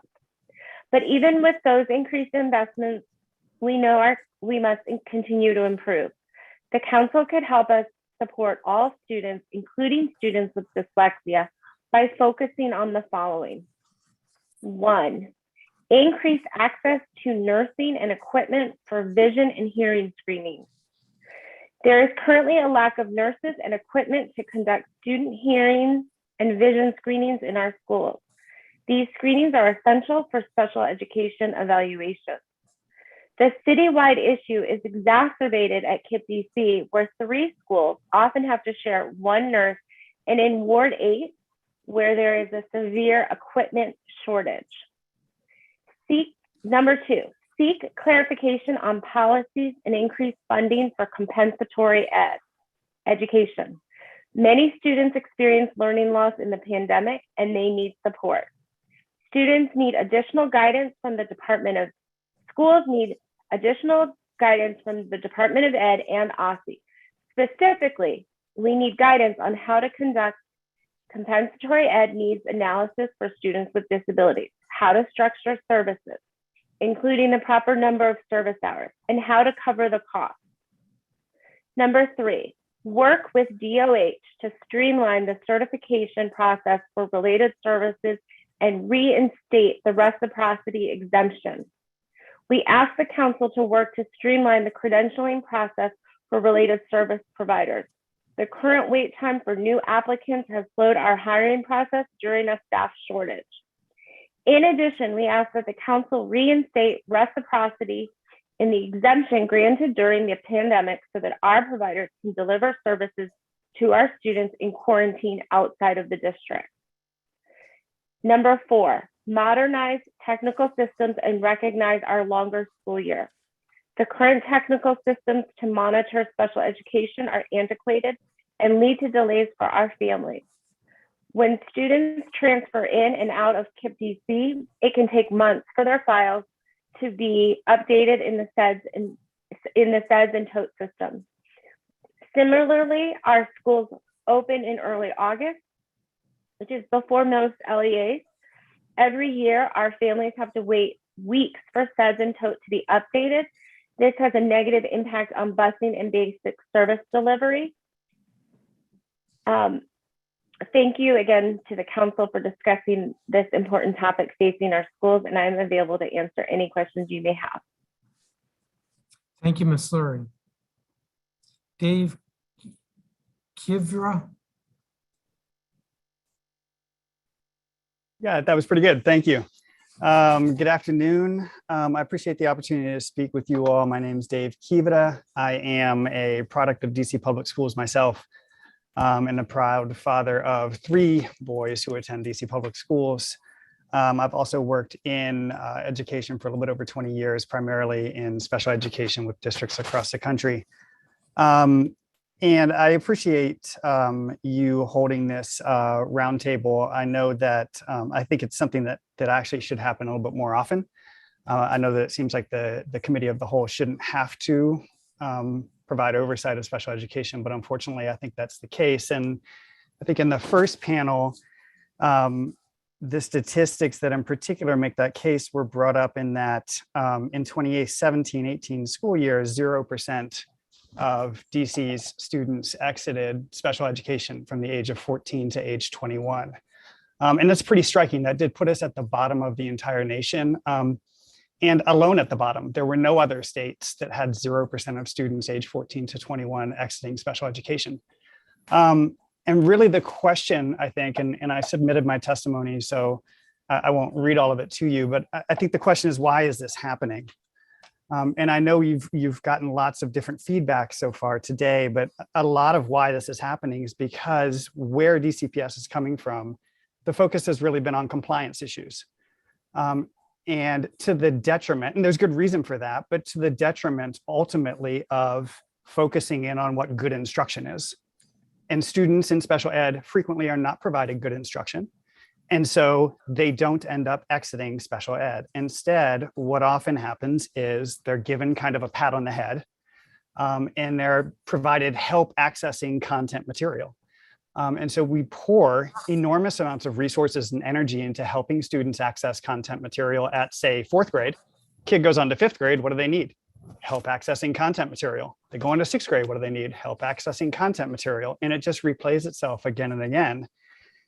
Ms. Smith in our first panel, I think, noted the need to really unpack what's happening with kids differentiate instruction, and teach so that we are developing students' underlying sensory cognitive weaknesses and turn those into strengths so students can begin to independently access content material. Without that, the system right now focuses on teaching to standards so that we can check a box and say, hey, you know what, we've taught to the standards, we did everything that we could, so the kid moves on to that next level, and we're not attending to developing their actual independence. So some questions that I think bear this out. Some basic things like asking is, are teachers assigned to teach special education students to read or do anything else ever been trained in a research-based program? If they've been trained, what kind of ongoing PD are they provided? What systems are in place to ensure instruction is properly and appropriately provided? How does the overall system effectively compare performance from one site to another? And how does the system monitor alignment to IEPs from one site to another? I will say I was told pointedly, and this may not be accurate, that special education teachers do not need to log the amount of instructional time they provide students, which to me was striking. Given that, how could anyone compare the amount of instruction to what the IEP states should be happening, let alone make determinations about teacher effectiveness or instructional programs efficacy? And so I could go on, but I've run myself out of time, so I appreciate it. And I'll hang on if there are any questions afterwards. Thank you for the time. Thank you, Mr. Kivra. Carla Reidwitt. You are muted. Thank you. Hello, Chairman Mendelson and council members. I'm Carla Reidwitt, a parent of children with disabilities, a special education disability justice advocate, and a member of the advisory council to the Georgetown University Centers for Excellence in Developmental Disabilities, whose mission is to advance self-determination among the diversity of people with developmental disabilities, developmental and other disabilities, and their families throughout the life course, and advocate for their full participation in all aspects of community life. Teaching students with disabilities is a complex and specialized matter. It is not intuitive, can be costly and time-consuming, and takes creativity, research, and training. It's not something that can be thrown together on a wing and a prayer. That makes it an overwhelming task for many of our schools.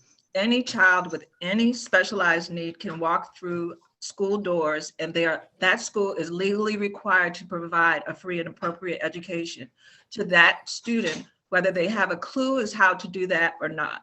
Sometimes schools give it a shot, but our citywide education system disincentivizes schools from trying to meet the needs of neurodiverse learners. So schools generally don't serve kids with special needs because they don't know how, cannot afford the needed specialized staff, or do not find it economically efficient to prioritize the needs of a few students when they have so many others to educate. So schools harass, fail, invite, or suspend students with disabilities out, or parents become frustrated and file legal action or pull their kids out of school.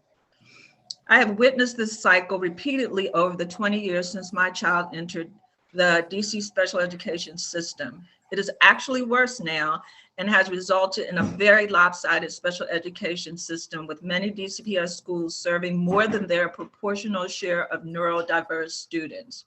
When the charter school law was passed, I thought OSSE, the PCSB, and charter schools would get together to form a special education consortium to combine forces and utilize economies of scale in order to be able to appropriately educate students with disabilities. That never happened. So now we have a bifurcated education system splitting special education and 504 services over 60 school districts, about 60 school districts, including DCPS, none of whom have the capacity to appropriately and meaningfully serve all students with disabilities that walk through their doors. For more than 20 years, no entity charged with student learning has taken on the charge to address this. So now it's up to the council. To that end, I have two asks: that the council legislate the creation and funding and provide the funding of an entity dedicated to marshaling the resources of all LEAs to meet their federal mandate to serve any and all students with disabilities that walk through their doors. I actually think many charters would welcome the support, as we've heard in testimony today. I also ask the council to take steps necessary to provide special education and 504 oversight for all DCPS school districts individually, not just DCPS and not through the charter school board.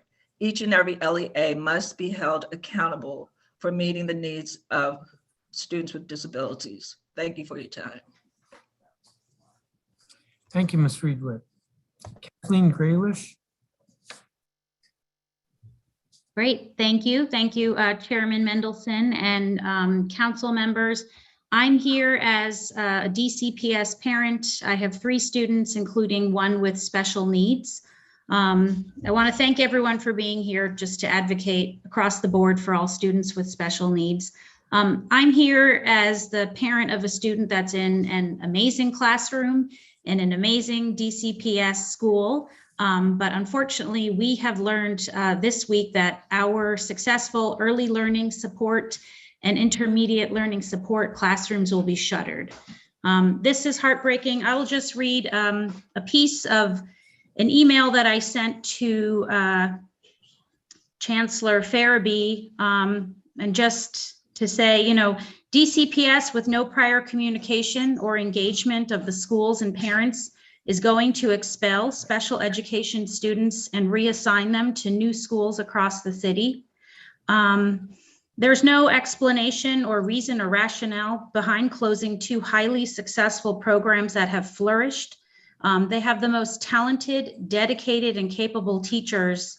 And all the parents with whom I've spoken this week are devastated by this loss, because these are successful DCPS programs where students are integrated in the school. They're part of the school community. I just want to be very brief. I have other parents who registered to speak, and I think there have been some challenges, but I did want to just mention, I'd said to Chancellor Farabee, if you've had the opportunity to visit the early learning support and intermediate learning support programs at Ludlow Taylor, you would see they embody all you want for DCPS students. Thriving students, encouraging educators, and diverse communities of learners and families who work together to create and grow a wonderful learning environment for all students. The special education students at Ludlow Taylor are an important part of the school community. We ask you to pause this plan, talk to the school, teachers, parents, and students, and find a better way. Our city's special education students can't advocate for themselves and are among the most at-risk children in DCPS. Please reconsider this plan, speak with Ludlow Taylor's teachers and families, come visit the students, and see for yourself how a school can truly be a home away from home for our kids. You've got a great thing going at Ludlow Taylor, and a great example of all DCPS can be for all students. I'll close there, but listening since this session opened this morning, all the challenges we have providing programs and services for special ed students. These are 2 classrooms with students who are engaged and growing, 2 amazing teachers. The parents are happy. I guess I go to the very basic, it's not broken. Why are we going in there and taking apart a successful program? So I will close there. What? Okay. Thank you. Thank you, Ms. Graylish. I do not have a copy of your statement. It would help if we got that. I will send that in, Chairman. Thank you. Thank you. So we'll have 1 5-minute round of questions if members have questions. I have one. It's for Ms. Reidwitt. Could you explain more your recommendation? The council legislates the creation and funding of an entity dedicated to marshaling the resources of all LEAs to meet their federal mandate?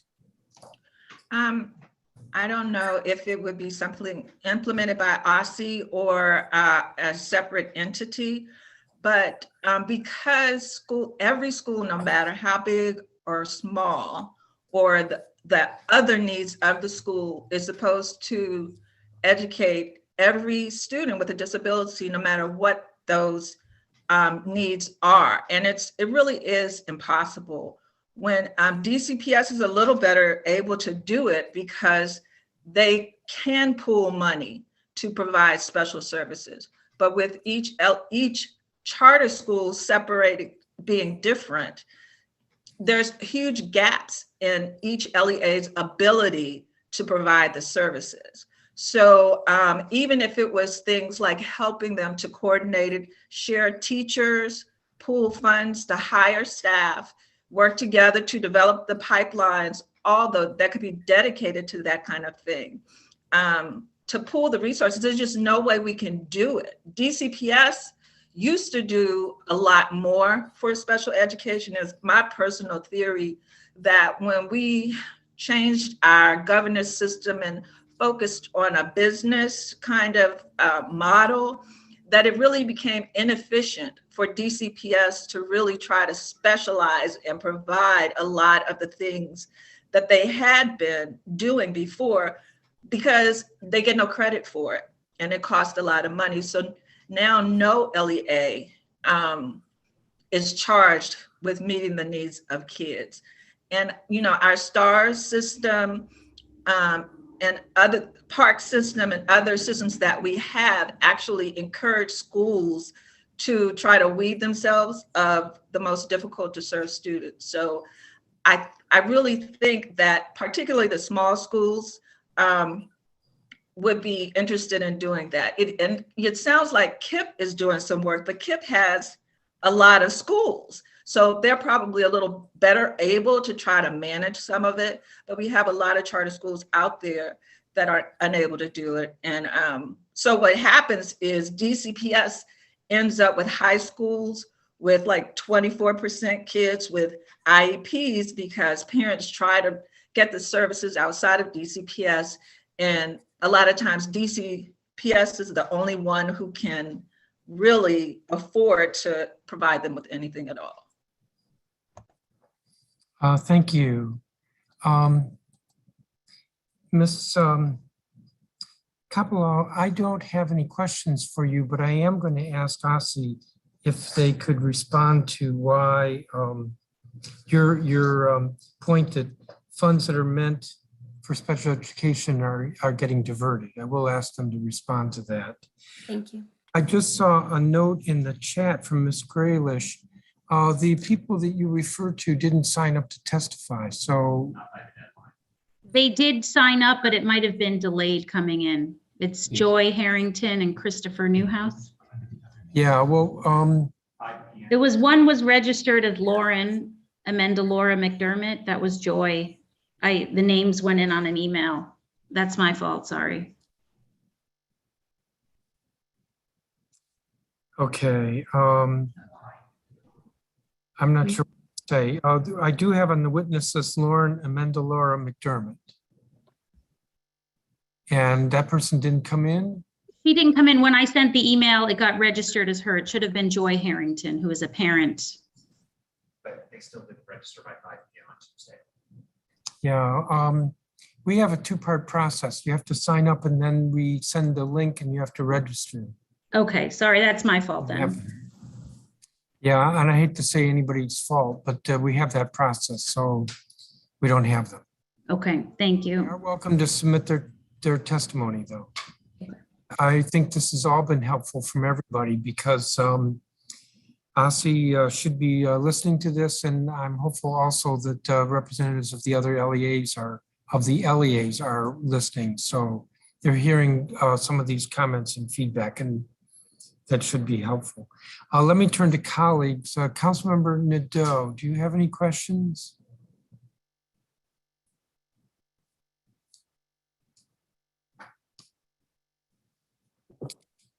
Sorry, Chairman, forgot that I was going to be first this round.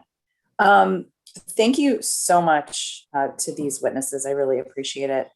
I am not sure that I have any questions, but I do think that you've raised a bunch of things that we need to take up when we get to Asi.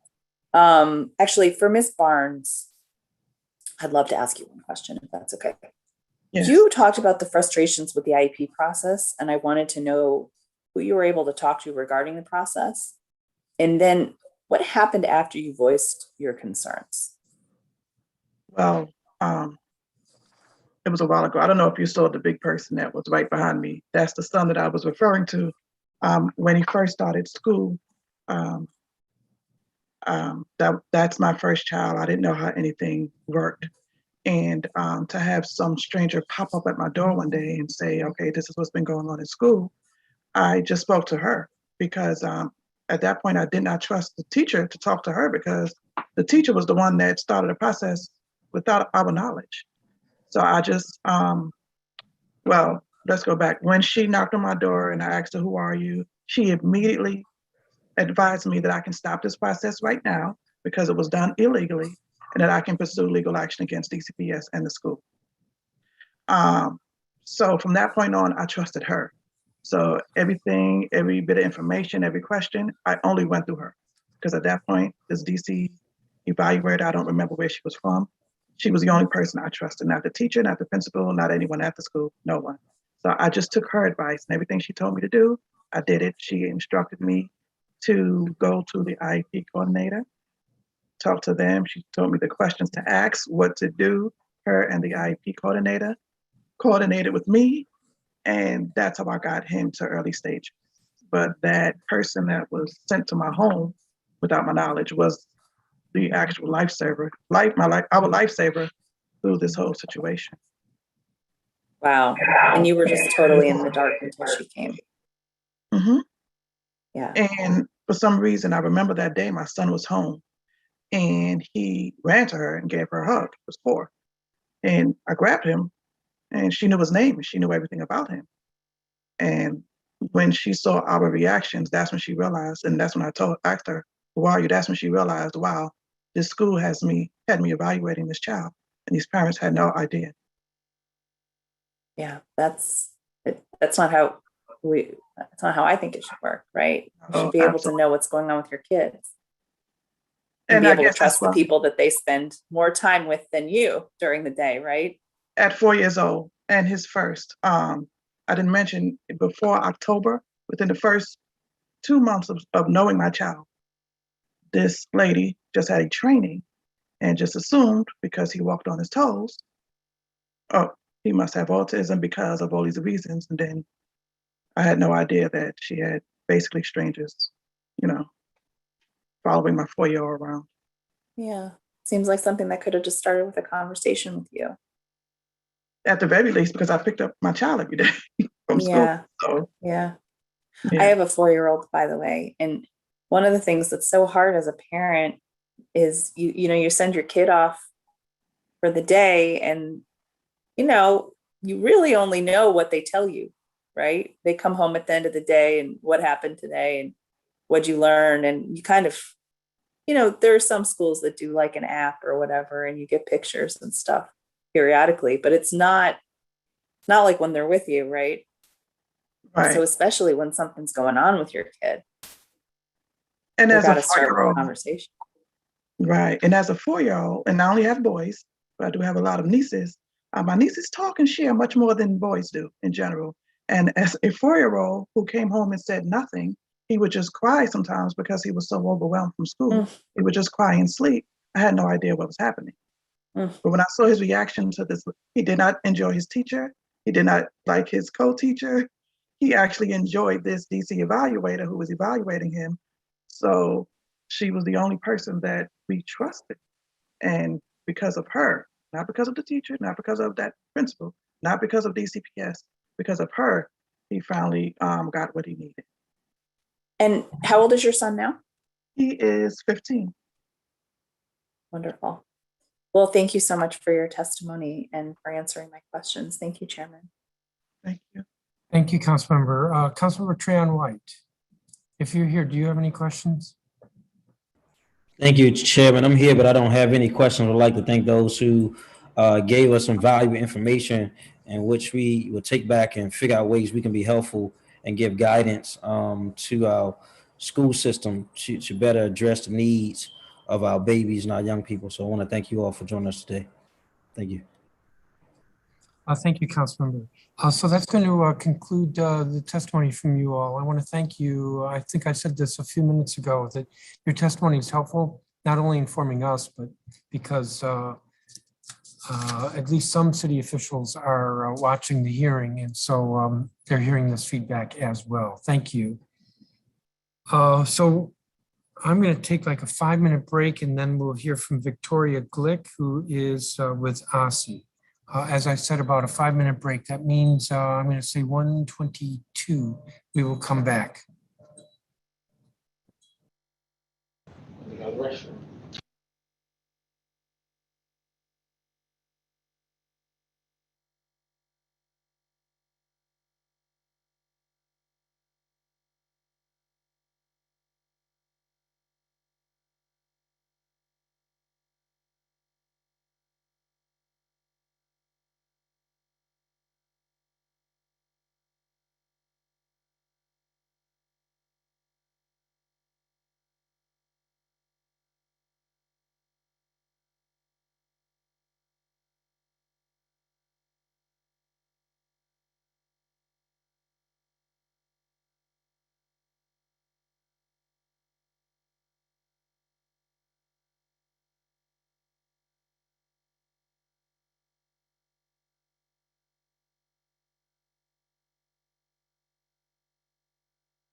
I apologize for that break. I had to stretch. So we are back in business. Just to be clear, this is a continuation of the hearing on special education policies for students with disabilities. And we're now going to hear testimony from Victoria Glick, who is the Director of Special Education in the Office of the State Superintendent of Education, fondly known as OSSI. Good afternoon, Ms. Glick. Afternoon, Chairman and members of the Committee of the Whole. My name is Victoria Glick, and I serve as the Director of Special Education at the Office of the State Superintendent of Education, fondly known as OSSI. I am pleased to appear before you today to testify on special education policies related to the implementation of individualized education programs, or as we call them, IEPs, and our work to implement the Dyslexia and Other Reading Disabilities Screening and Prevention Pilot Program Act of 2019. OSSI has articulated a bold vision for the District of Columbia. We envision that DC will close the achievement gap and ensure people of all ages and backgrounds are prepared to succeed in school and in life. We understand that many of our students face obstacles that could impede their academic progress, and it is important to ensure that all students receive the supports that they need. This is particularly critical for the nearly 1 out of 5 students in the district who are identified as students with disabilities and are entitled to special education services and related protections under both federal and local law. OSSI has been very clear that we can and must do better to support students with disabilities in the District of Columbia. In our current strategic plan, we committed to accelerating academic outcomes for students with disabilities. This is important work that has not stopped even as we have responded to the challenges of the COVID-19 pandemic. OSSI published a landscape analysis that is foundational to our discussion today. In that landscape analysis, we found that although educational outcomes in DC have improved, outcomes for students with disabilities lag significantly behind their peers. For example, for every 20 students without disabilities in the District of Columbia, 9 of those students performed on grade level on the statewide assessment in 2019. However, students with disabilities, only 2 of every 20 students did the same. From 2016 to 2019, grade level performance grew by 14 percentage points in English language arts for students without disabilities, but only 3 percentage points for students with disabilities.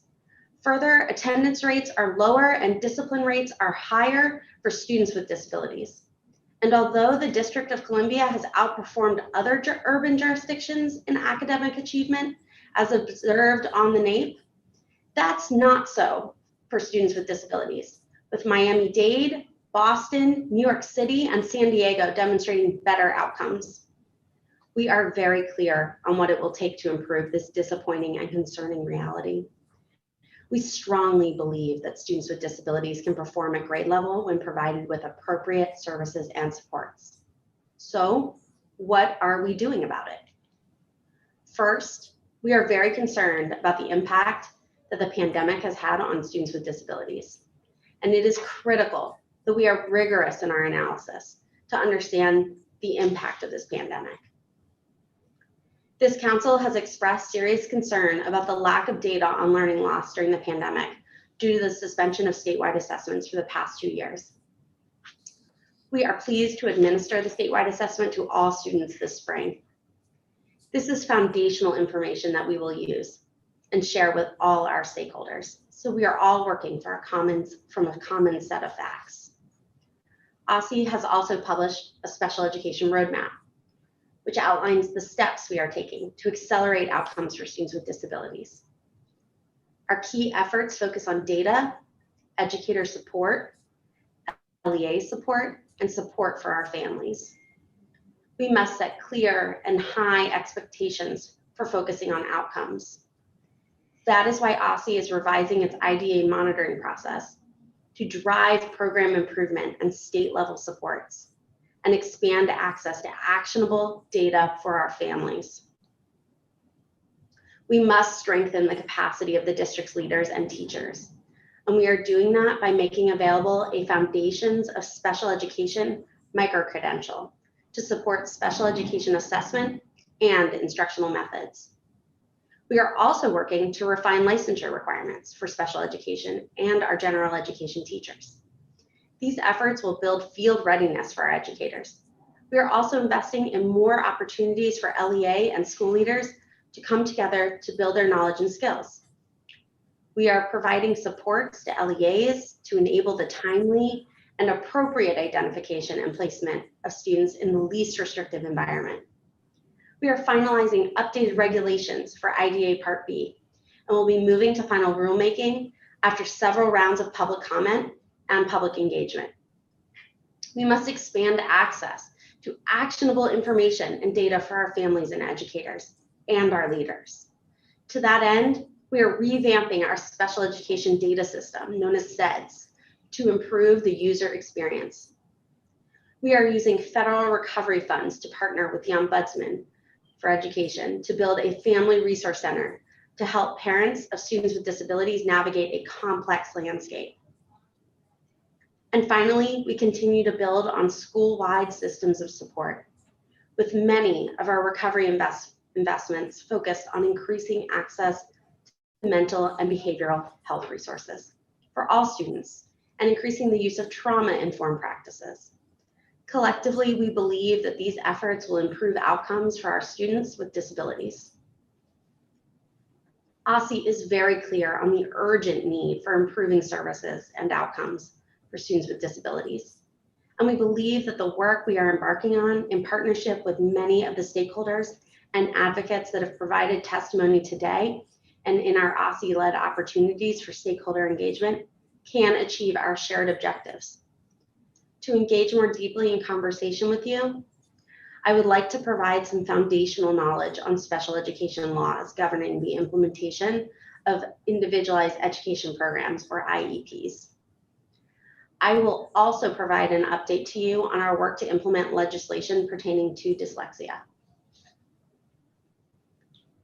The Individuals with Disabilities Education Act, or IDEA, establishes the national standard for the identification and education of students with disabilities. It is at its heart not just a civil rights law, but a civil rights mandate to states. Its stated purpose is to ensure that all students with disabilities can access a free, appropriate public education and to protect the rights of students with disabilities and their parents. The special education process is multi-step and robust to identify and address the needs of students with disabilities, parent concerns, and evolving student needs. States, through LEAs, are required to have a system that identifies, locates, and evaluates students suspected of having a disability. Such students then receive an evaluation to determine if the student has a disability that has an impact on the student's ability to access the education. If a student is determined ineligible for special education, the school should still provide appropriate supports and interventions to address the student's needs. If a student is determined eligible for special education, the parent and school staff develop an IEP that is individualized for the student. An IEP is a contractual document. It is transferable between LEAs and states.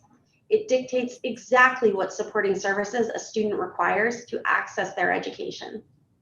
Special education is a form of support. It is designed to be integrated into a student's general education experience to the greatest extent possible. IEPs include a description of the student's present levels of performance in academic and other education areas, the special education and related services the student will receive, and annual goals for the student. The LEA then implements the IEP and collects student progress data. This is done to ensure the services met or meet the student's needs and supports their progress. If an LEA fails to implement the IEP or meet its obligations under IDEA, the student and parent have protections under this law. IDEA anticipates that families and LEAs will experience diverging positions on how this complex body of law is implemented. IDA requires that states respond to these disputes in a very specific way by making available to families an opportunity to lodge individual student and systemic complaints at the state education agency, OSSI, through a state complaint or a due process complaint. IDEA also requires that families are provided access to mediation services. This ensures that students receive remedies, while additionally ensuring states and LEAs can improve systemic practice.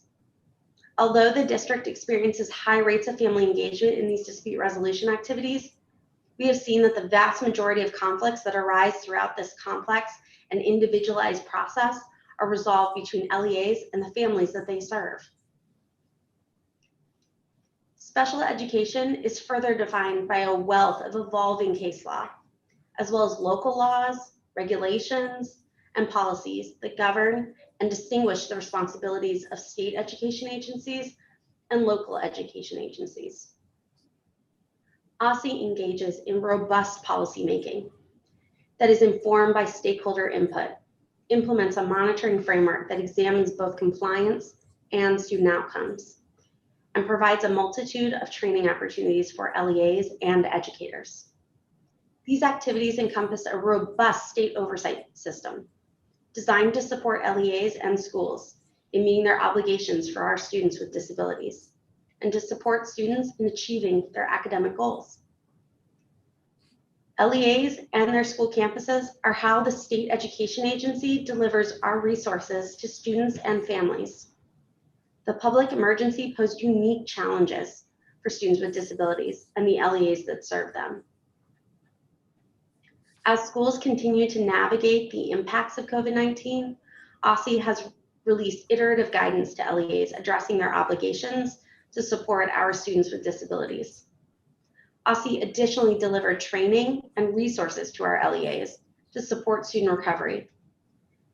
LEAs are required to consider how school-wide accelerated learning activities benefit students with disabilities, and at the student level, an IEP team may determine that compensatory education services are necessary to address lapses in student services due to COVID-19.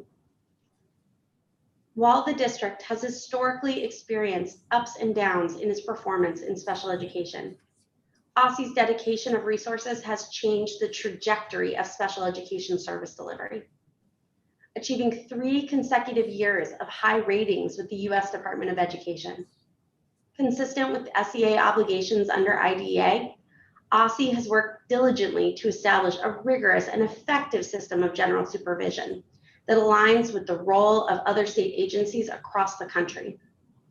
OSSI continues to hold LEAs accountable for the delivery of special education to our students and continues to work to ensure the system enables improved outcomes for students with disabilities through the accelerated progress imagined in OSSI's special education roadmap. Now I will turn to OSSI's work to implement the Addressing Dyslexia and Other Reading Disabilities Amendment Act of 2019. It is important that all children have the supports that they need to read at a proficient level.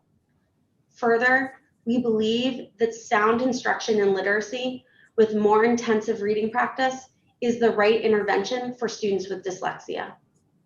We are making investments in improving instruction and reading through our federal recovery funds, specifically in the use of stronger formative assessment and improving curricula in our schools.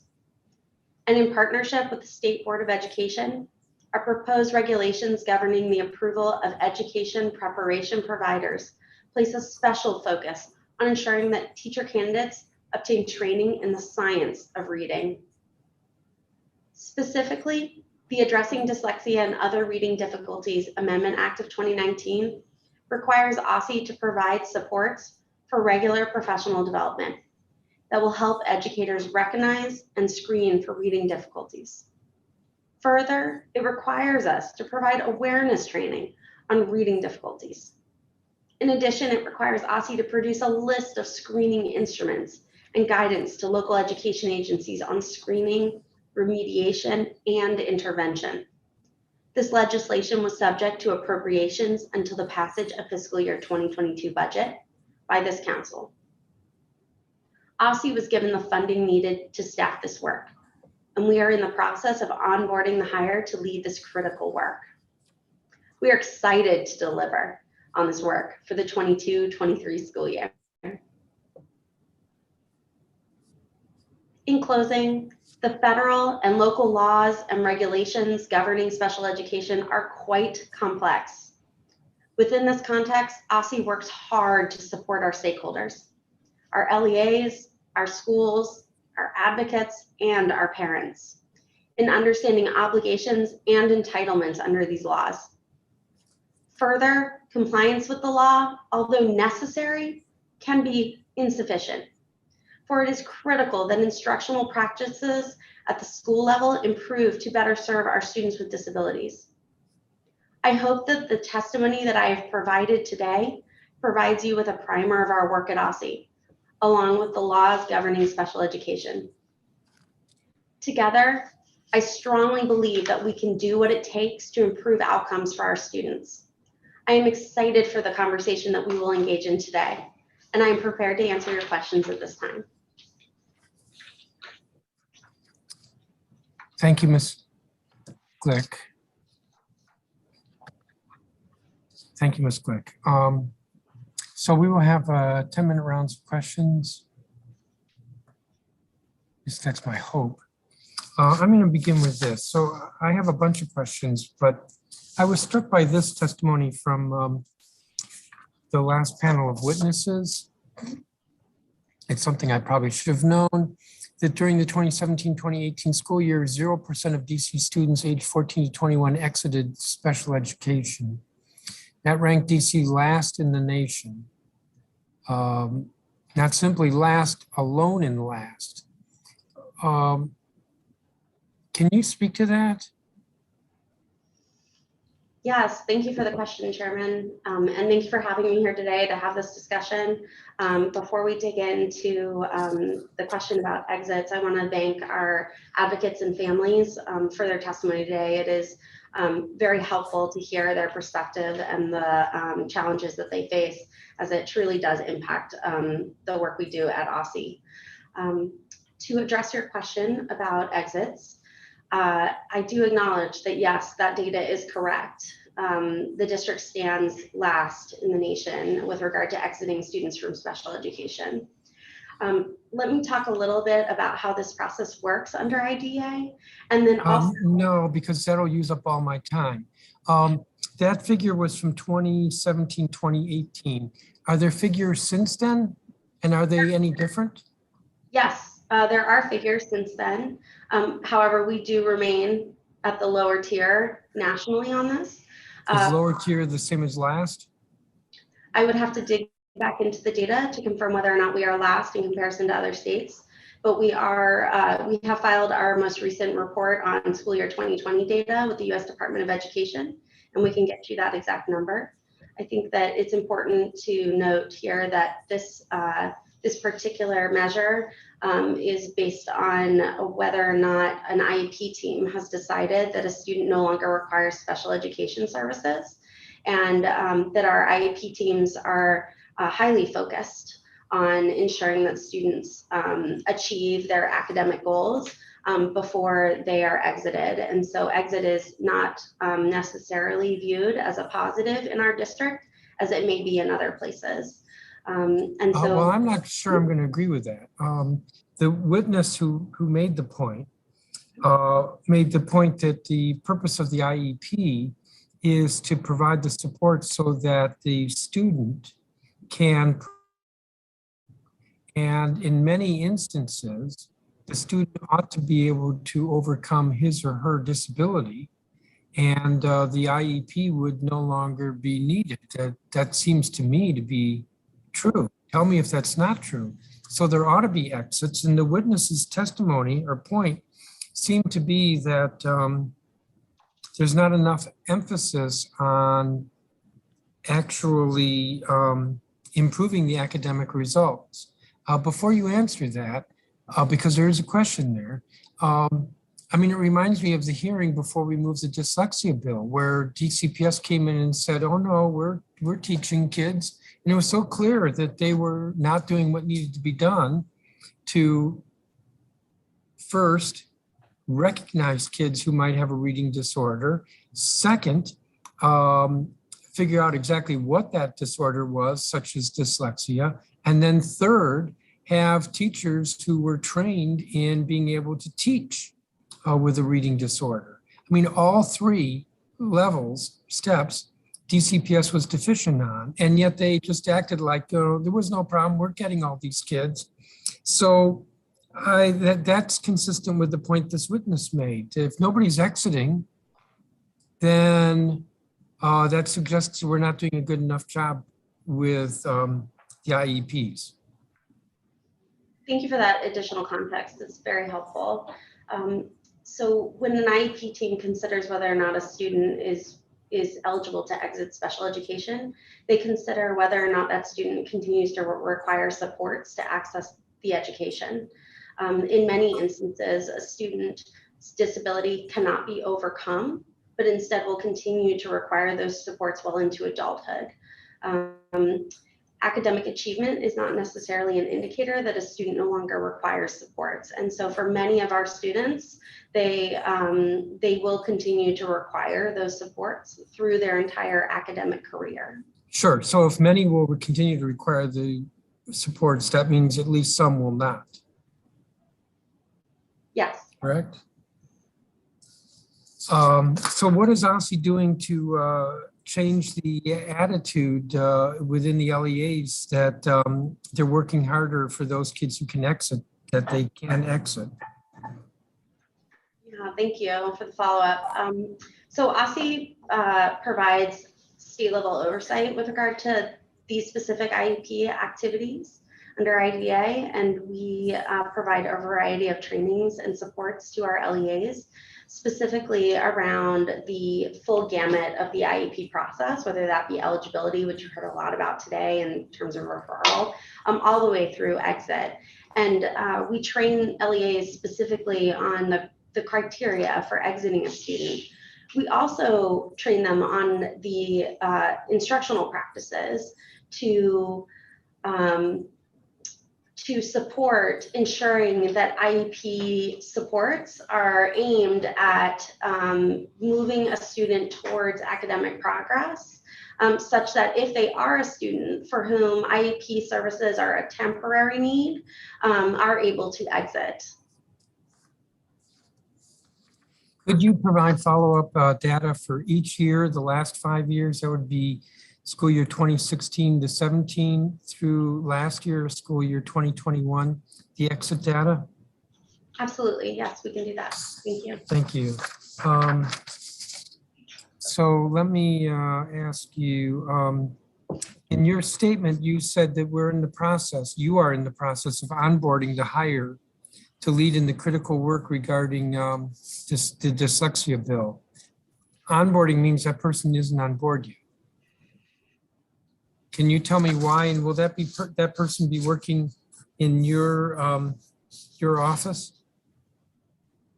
Yes, that person is in the hiring, has been selected and is in the hiring process. And it will be, that position will sit within the Office of Teaching and Learning within OSSI, which is a corollary division to mine, the Division of Special Education, or the Office of Special Education within the Division of K-12 Systems and Supports. Can you explain why halfway through the fiscal year that person hasn't been selected sooner? Yes, thank you for that question. As you and much of the public may know, that the district government and OSSI specifically has experienced significant challenges with hiring over the course of the COVID-19 public emergency, and those challenges do continue. We prioritize this position for hiring as soon as it was funded in the FY22 budget, and included it in the hiring fair, where we made an offer and are in the hiring process with a selected candidate. we're very excited about the excellent expert that we are looking forward to bringing on board very, very shortly. And Now, we are hard to clear our vacancies. I'm sorry, that last part? I said we're working hard. We're working very hard to clear our vacancies. The dyslexia law phased in over several years, and that's because of the fiscal cost. You noted that the bill was adopted subject to appropriation. We were not able to fund it until this last, the budget that we adopted last summer. What is the possibility that OSSI could speed up the requirements in the law? Yes, thank you for that question. I am excited to share with you the hard work that OSSI's been doing as we prepare to implement the law. We are currently developing the materials and preparing to implement the requirements in the Act that this esteemed council devised.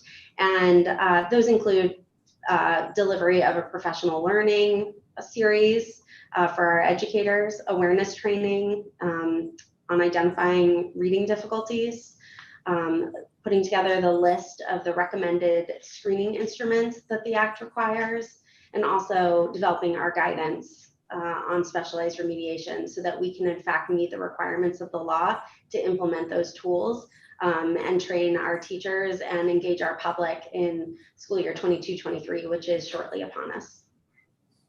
Sure, but my question was speeding up the requirements in the law. So some of the provisions are required to be implemented next school year, that is this fall, but some are required in the following year, and I believe some the year after that. My question was speeding those up, to accelerating them. I think honestly, it depends on where we stand with regard to our ability to dedicate those resources in the context of the ongoing public emergency. But what we have done is set up our activity for the 22-23 school year by beginning to initiate the immediately required activities. And so we are on the path to acceleration, and I am certain that we will continue to prioritize this as we feel deeply committed to ensuring that reading instruction in our district is improved. Thank you. Councilmember Henderson. Thank you. Good afternoon, Ms. Glick. I apologize for missing you presenting your testimony. I was in a judiciary hearing, but I've read it. So I'm just going to jump in on some questions that came up from the public witnesses from earlier. So I'm not sure if you were listening in on those conversations, but I think I'm clear in terms of what the state education agency's responsibility is in terms of the special education piece. And one of those is around oversight and accountability, not just providing due process appeals on the back end, but ensuring that LEAs are doing what they're supposed to be doing on the front end. And so, when I hear that we have LEAs who are sitting on backlogs of case law just for evaluation requests, but then also, the very disturbing allegations around, some LEAs saying, I'm so sorry, I just don't have the capacity to do your evaluation at this time. What is OSSI's response to that? Good afternoon. Thank you for joining us. And I did listen into every word of the testimony today. As I noted to the chairman, it's very important for us to hear those perspectives. I want to acknowledge first off that yes, there is a backlog of evaluations in the district, and OSSI is aware of it. Our general oversight responsibilities require that we continuously monitor our schools, including on the subject of evaluations. And that monitoring has continued uninterrupted throughout the pandemic. And so for that reason, we have been tracking to the number of evaluations, both initial and what we call reevaluation, very closely since the very beginning of the pandemic. No portion, including evaluation of IDEA, was on pause during the public emergency. And so we have been working closely with our LEAs to support their completion of the evaluations timely to the greatest extent possible. What does that mean by supporting the LEAs? How?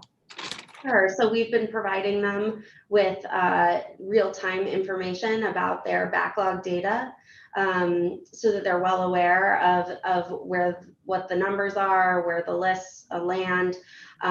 Also providing them information on how to access providers who are utilizing virtual tools to access families who are in remote postures. We have also provided them training on how to engage with families around the delayed evaluation processes, and to ensure that families are made aware of what the timelines look like for their child to be evaluated. Okay, so I'm sorry. I only have like a couple minutes. I get to another hearing, so I'm just trying to move it further. It sounds like you have the data though. So what does the case backlog look like? Because Ms. Camarata,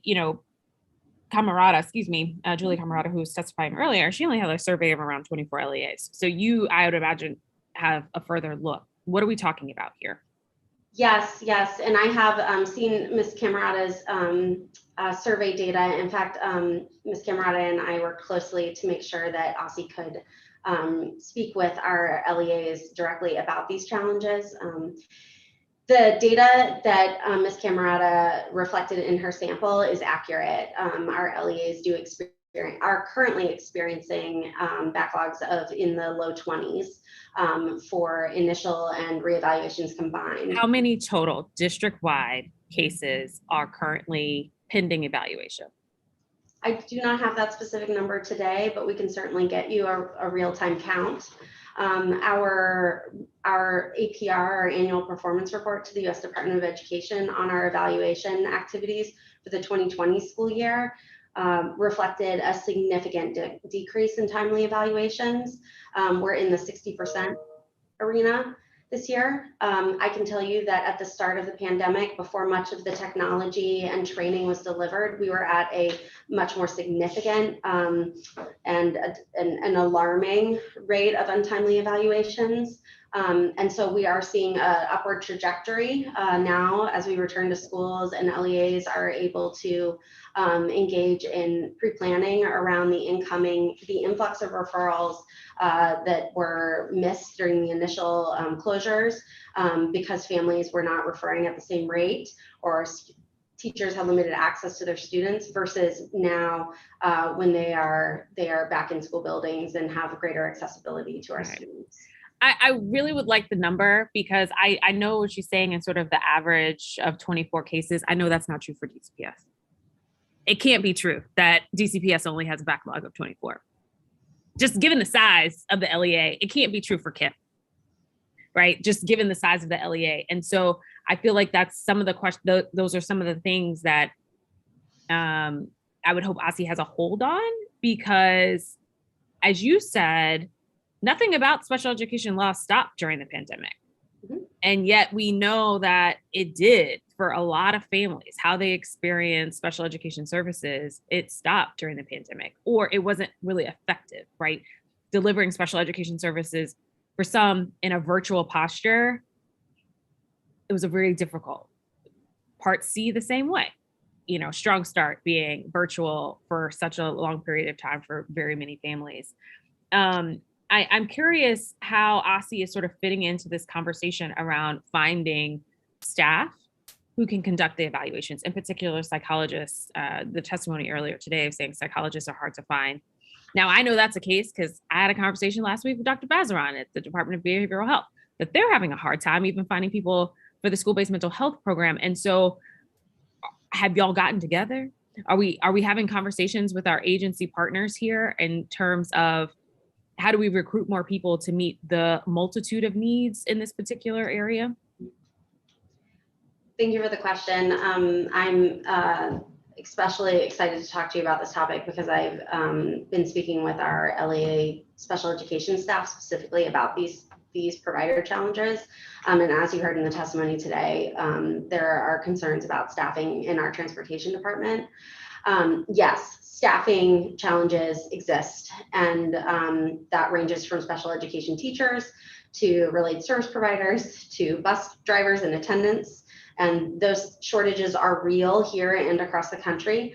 They do impact our timely service delivery. That includes our evaluations, our timely evaluations that we just spoke about.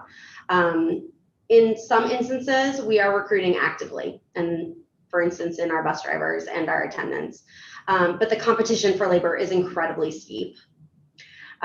So we are exploring creative concepts, such as reciprocity, that could help ease this for our licensed providers, such as our related service providers, because access to a greater market is extremely helpful. Much like the medical industry has begun using travel nurses. Ms. Fleck, I hear you, but I'm asking a very specific question around, are these conversations actively happening with the Department of Health? Right, because I had a conversation with DBH and they were like, oh, the licensing stuff is not us, it's DC Health. And I don't get to talk to DC Health for like another couple of weeks here. So I'm trying to understand, if everybody's having a problem here, are we just talking in silos? Or are we actually working together to get to where we need to go as a city?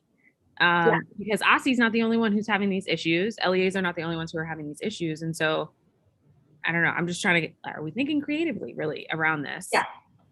Yes, and I can understand your urgency.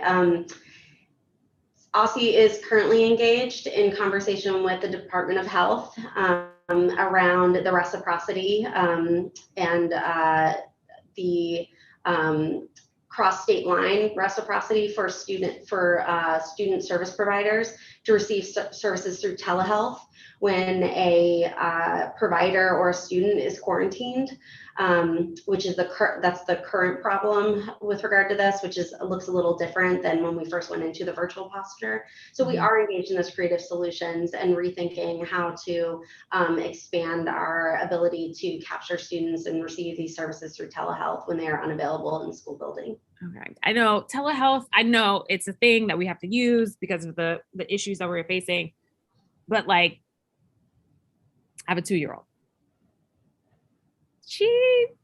Her attention span for sitting to get speech therapy via Zoom, like, no, it is just not something that is working, right? And so I have to, like, I don't want that to be our default and our as a solution to everything. Oh, well, telehealth, we can just like have somebody, Zoom in from Maryland. No, we need to be able to have people in our buildings. And so how are we competitively recruiting is the question, but also, one thing that I was talking about was like, okay, for folks who are in school psychologists, if you're in a degree granting program, is it possible that you can start clinical earlier if you're being supervised by someone who is already licensed? Those kinds of things. That's what I was hoping to hear. I'm out of time. I'm so sorry. But I have another round of questions. So yeah. Yeah, but you're toggling between hearings if you want to go a little longer. Oh, that's very nice, Mr. Chairman. Well, there are only the two of us, so. And I would certainly like to speak to your notion if you would like to hear a little bit more about that. That is exactly. Yes, please. Yes, that's exactly one of the creative ideas that we are considering is whether or not we need to begin to think differently about how we utilize our graduate program relationships to access our to-be licensed providers more often, to partner with licensed providers under a supervisory role to deliver those services. So that we can get more providers into the field more quickly, much like hospitals and the medical industry have done with nursing students. It's a good parallel. So we are certainly reviewing those options and considering how we can expand the market to address this sort of short-term need for more licensed providers. Because I also, I acknowledge that, especially for our early learners, education and related services in front of a computer screen is a difficult ask. And thankfully, IDEA has procedures to ensure that families can access compensatory education or makeup services for those that are delayed, as they are in some instances for our students who are in quarantine or in school closure status, but overwhelmingly it is our goal to make sure that we have a market that can support the student needs in the immediate term. Okay, so for LEAs who are having trouble finding people to do the evaluations, what are their options? Can they call OSSI and say, hey, do you have someone? We're really stretched thin here. Like, where can LEAs turn if they need help? We think that these roles cannot be created overnight. There is not a solution on Monday, but we are working to make sure that we are accessing and considering and engaging with our partner agencies on all of the creative options, and really rethinking how we address the landscape. There's training here for these providers that is important and cannot be substituted. And although funding may help this problem, it may not address all of the immediate challenges, and that's why we are exploring those creative options. No, I know, and I hear you, and I know that, and I think you might have said that earlier in terms of to the chairman, but if an LEA leader called you tomorrow and said, I do not have the capacity to conduct the evaluations, what is OSSI's response as the state education agency? Yeah, thanks for clarifying. So OSSI is training our LEAs on how to address these backlogs. We are providing them direct technical assistance on how to operationalize utilizing the resources that they have in hand today. What does that mean? Yes, I hear you, but I don't hear an answer. Yeah. I'm literally, I am a LEA leader. I'm calling you, Victoria. I'm saying, hi, I have 24 cases. I cannot find someone. I do not want to be non-compliant. Help. You saying we're providing training. That is not what I asked for. I asked for help. Are we not providing help? We are providing help. And so when we receive a call from an LEA leader who's asking these questions, we talk specifically with the LEA about communicating with parents about the delayed timelines and how to have that communication be very transparent, very upfront, to be realistic with the family about what the delayed time may look like given the current status of the LEA and the availability of providers across our district. We also work closely with the LEA to review their individual student records, to utilize IDA processes that already exist and there is a framework for, to establish whether or not every child that is on their list for evaluation, whether it be initial or a reevaluation, that we are looking at those individual students to determine whether or not they require a formal assessment in order to determine whether or not they continue to be eligible for special education, or whether or not there is a team consensus and that process can move forward for that family with that reevaluation put on, and that very essential student data put on file at a later date, so that student services can continue uninterrupted. And so when I say that we are training our LEAs, what I mean to say is that we are digging into the framework of IDEA to help them access the specific processes that can keep services moving for students and families. But how can you keep services going if you haven't even evaluated me to know what services I need? Great question. So IDEA contemplates that, in fact, a student is not required to receive a formal assessment in order to be determined eligible for special education. What does that mean in practice? That means that when a student is referred for special education, the school staff is required to pull together all of their student data on that student, of which we have much, especially right now, given return to school and benchmark assessments, and review and determine whether or not there is enough data right then and there to determine the student eligible for special education. A couple Thursdays ago, I met with special education points of contact to discuss this very specific component of IDEA that allows us, for those students who are believed by the school and the parent to be a student with a disability, not to delay their access to services by requiring formal assessments that may take longer during this time period. Okay. If a parent has if a parent believes that their child is in need of special education services, they've tried to go through the school and they were unsuccessful in an evaluation or the services or things, because I'm trying not to discount the very real testimony that families and advocates are raising around some of our LEAs and schools not going through with the process, not necessarily following the law. Now, I know on charter school side, PCSB would say, well, you need to talk to the board and X, Y, or Z, but at what point does it come to you? At what point does it come to OSSI, and what does that process look like? Sure, thank you for the question. I want to acknowledge that the concerns that I heard today are concerns that I have heard pre-COVID-19. And so they are in fact concerns that IDA contemplates will occur and has processes for families to resolve. It is contemplated by IDA that parents and families will have disagreement over IEP process, including whether or not a child requires an evaluation. And so if a parent finds themselves in the experience described today where a referral is declined for whatever reason, parents may access a number of options at the state level to resolve that concern. I can dig into those three if you'd like. I'll name them here. Okay. I'm over my time, and there's another hearing that I want to get to. I just want to, and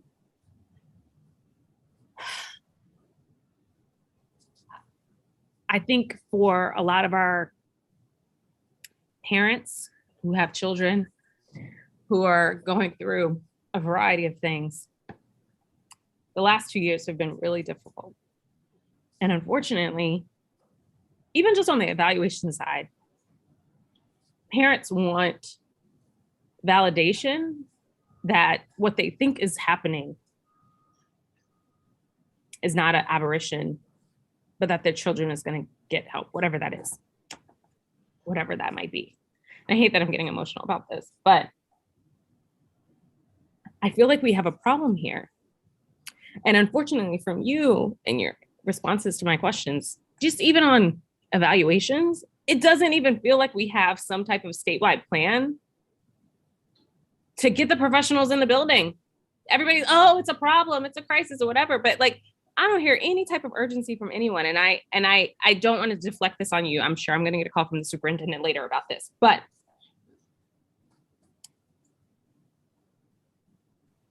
it doesn't sound like OSSI is doing the real oversight accountability piece. In some ways, it sounds like we are excusing our LEAs not meeting the mandates of the law due to pandemic restrictions, et cetera. And I'm looking for our state education agency to say, it doesn't matter. Yes, we've gone through a lot. We have these pandemic restrictions, and yet these young people who are having issues, et cetera, need to get the services. They cannot be left behind. They cannot just be, put in a virtual posture and nobody providing the information. The families can't go without having their evaluations done, or for schools to say X, Y, or Z. Like I'm hopeful that we can get to the place where we're saying, no, how we value and treat our students with special needs in this city, to me, reflects on the whole system overall. And like I said, this isn't just an OSSI issue in terms of the staffing and recruitment piece. So I've had this conversation with DBH, I'm gonna have this conversation with DC Health. I am looking for our government to have a better response in terms of how we are recruiting, retaining, training up our own talent, providing services, providing options, as opposed to just telling families, I'm so sorry, you have to wait, because they've been waiting and are hoping for something better. I'm sorry, Mr. Chairman, I went way over time, and I appreciate you giving me a little bit more time there. I just, we've been through big lawsuits before on special education, and for whatever reason, it just kind of feels like we're about to get there again. And we probably won't be the only jurisdiction, but we have to have a plan here on how to figure this out. Thank you. Thank you, Councilmember. I do share the view that it's not clear that to what extent OSSI is leaning on the LEAs to perform better. But let me ask you this. one of your answers to Councilmember Henderson was that the law allows for special education services, services under IDEA without there being the assessment.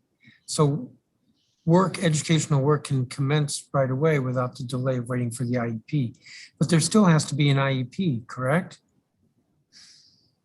Yes, and thank you for the question to clarify, Chairman. So IDEA does in fact have a framework where a team, upon receipt of a referral, can review the existing student data and push forward with the eligibility process, where the IEP team convenes, reviews the student data they have in hand, and can determine a student eligible based on that data. An IEP team can also determine that they need formal assessment data to determine the student eligible and or develop an appropriate IEP. And so in the context of reevaluation of a student every 3 years, it is possible, especially, that a student may not require a formal assessment. I also would like to speak a little bit to OSSI's oversight activities in this arena. As I mentioned earlier, our monitoring activities have continued. And one component of our oversight activity is to review individual student files as it relates to evaluation activities, both initial and reevaluation. And when we see LEA errors or larger scale systemic concerns, we work directly with that LEA in real time to address those student level concerns in the immediate term to correct for that student, and also to address their systemic practices. And so we hold them accountable to that work by re-engaging with them routinely to reiterate the obligations under the law. We have also issued significant guidance during the course of this public emergency, communicating their obligations and providing guidance that emphasizes that they are required to conduct timely evaluations for students, and that there has been no change to those requirements. What about, I think this is related, what about the widespread belief that we hear from schools that students aren't eligible for special education until they are 2 years behind? What is OSSI doing about that? Yeah, I have heard this belief before. I want to acknowledge that it is, as a parent, it is exceptionally frustrating to hear from a school that there is some rubber stamp requirement to access this process. OSSI issues state level guidance communicating the eligibility process. We are also beginning this summer, embarking on training, dedicating significant amounts of our recovery resources to ensuring that our LEAs understand their obligations with regard to evaluating students when a parent or school level concern is raised, or for that matter, a concern from any member of the public.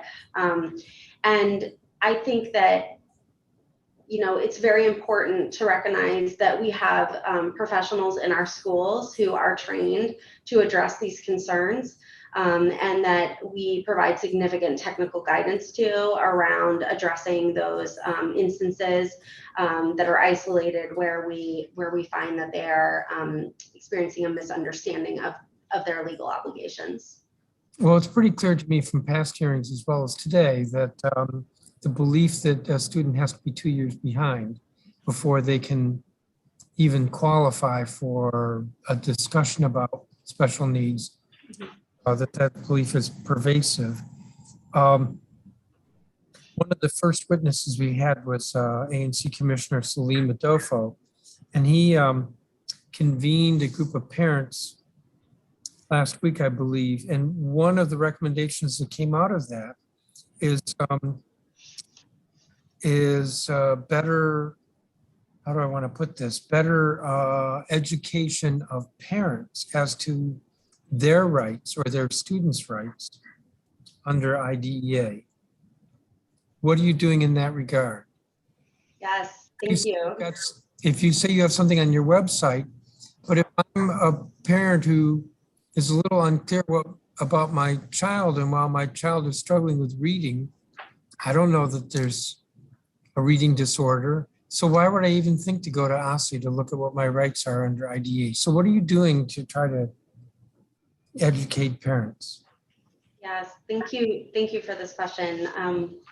We are deeply committed at OSSI to making sure that we're connecting with our families around not only their students' entitlements under the law, but also to support informing them as to how to navigate a admittedly extremely complex body of law.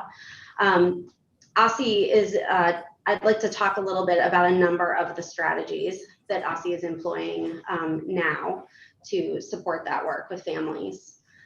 One of those is that we are partnering with the Ombudsman's Office for Education to stand up a parent resource center to ensure that our government is coordinated and has a single access point for families to access information about how to navigate the special education process, and also to provide them information that is tuned to them and accessible with regard to what the requirements for an LEA to meet their obligations are and what their entitlements are under the law. We currently issue a number of policies to our LEAs as part of our state oversight responsibility, but we have a lot of room for improvement in terms of communicating directly with families. And this is one way in which we believe we can strengthen that communication. The second is that we stood up the Parent Resource Hub on our OSSI website. And we are working with our community partners who advocate for families to ask them to partner with us to engage families in that hub, because unlike our previously posted website resources, it is directed to families, it is designed for their access, and it captures their questions in the context of their experience, meaning what do I do when I have this issue? What do I do at this stage of the process that I am unfamiliar with? And so we believe that is another access point for families that is crucial in helping them navigate this really complex system. And then the third is training our LEAs on how to engage with our families. If nothing else, the pandemic revealed to us that our family and LEA relationships require a significant amount of transparency. This is a constantly shifting landscape. And so we are working with our LEAs to provide training on specifically explaining to families in ways that they can access and understand without the legal jargon or the educator speak, information on what the assessment process is, how the IEP process operates, and giving them notice of any changes to their students' special education so that they are aware and can access some of the dispute resolution options that I spoke about earlier if they disagree with the LEA's decision making as IDA contemplates may happen. Is the Parent Resource Hub different than the Parent Resource Center? Yes. So the hub is online. Mm-hmm. The hub is on your OSSI website. Mm-hmm. Where is the Family Resource Center is new? Is it actually open? And is it a physical location?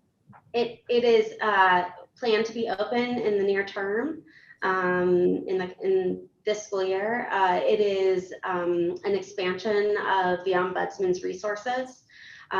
We, upon reviewing special education specific needs from our community and some of our stakeholder feedback that we recently engaged in the last quarter, and while considering where to dedicate our recovery resources, we identified that the Ombudsman's Office for Education handles a significant number, as noted in their annual reports over the last few years, of special education concerns.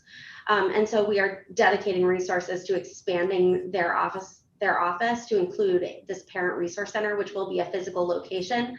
But more importantly, because we know that our families are hesitant to access in-person supports, it will also house a parent call center that will allow families to call in to this single access point to receive information from special education experts who are also experts in engaging with families, specifically in the context of advocacy, to receive information on how to navigate the system. And so, yes, it is a physical location, but it is designed to provide real-time supports to families on their critical concerns related to their own individual experience. While the hub provides more generalized information that is not one size fits all, because it addresses a number of different experiences and questions, but does not necessarily give the same level of thought partnership that the Ombudsman's Parent Resource Center will. So this will be in conjunction with the Ombudsman? Yes, it is a partnership across the government agencies, because what we know is that families might not necessarily consider OSCE as their first resource, but we do see a high volume of engagement at the Ombudsman's office. And so we're dedicated to making sure that we have a single access point for families into government resources around this. In short, we want to simplify that experience.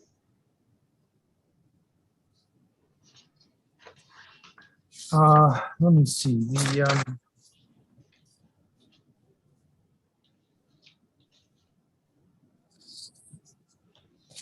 There was quite a bit of testimony about the need to recruit and retain more special educators and other folks. But I guess we've kind of gone over that with questions from Councilmember Henderson as well as me. And I have to say, it's not clear what the answer is. What about this recommendation, which was made, came from the Charter School Alliance, providing special education services for longer than we do right now? What about that? Oh, okay. Yes. So I think it's been referred to by folks in testimony as extending our special education eligibility. Specifically, we have heard this call from the community. And as I mentioned in my testimony, we are on the precipice of finalizing rulemaking for the Chapter 30 special education regulations. In those regulations, we are in fact expanding eligibility from the semester in which a student turns 22 to the year in which a student turns 22. And so we are thrilled to see that expansion implemented in the 22-23 school year. So when are those regulations going to come out in final? We expect them to come out they'll be effective the 22-23 school year, but they will come out as final in July 2022.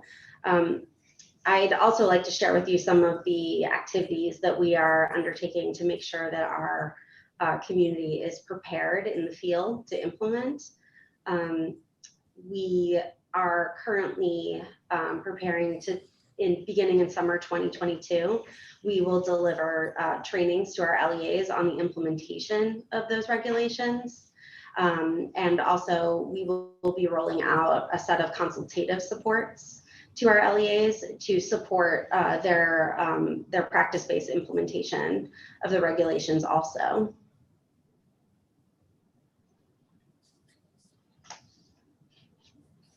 When you say that the regulations will be final in July 2022, that actually makes me a little nervous, because the rulemaking process is one where if there are any substantial changes, you have to then go out with notice of proposed rulemaking again. So why are we waiting another 4 months for the final? Do we know that there won't be any more changes? Yes, thank you for the question. We have moved this rulemaking through multiple rounds of public comment and stakeholder engagement. Many of those testifying here today have contributed to that. We thank them. And we are confident that our most recent revisions, having captured in the previous rounds all of the substantive changes, will be minimal and not likely to be substantive to the extent that this will be the final rulemaking. We are deeply committed to ensuring that these are effective in the coming school year.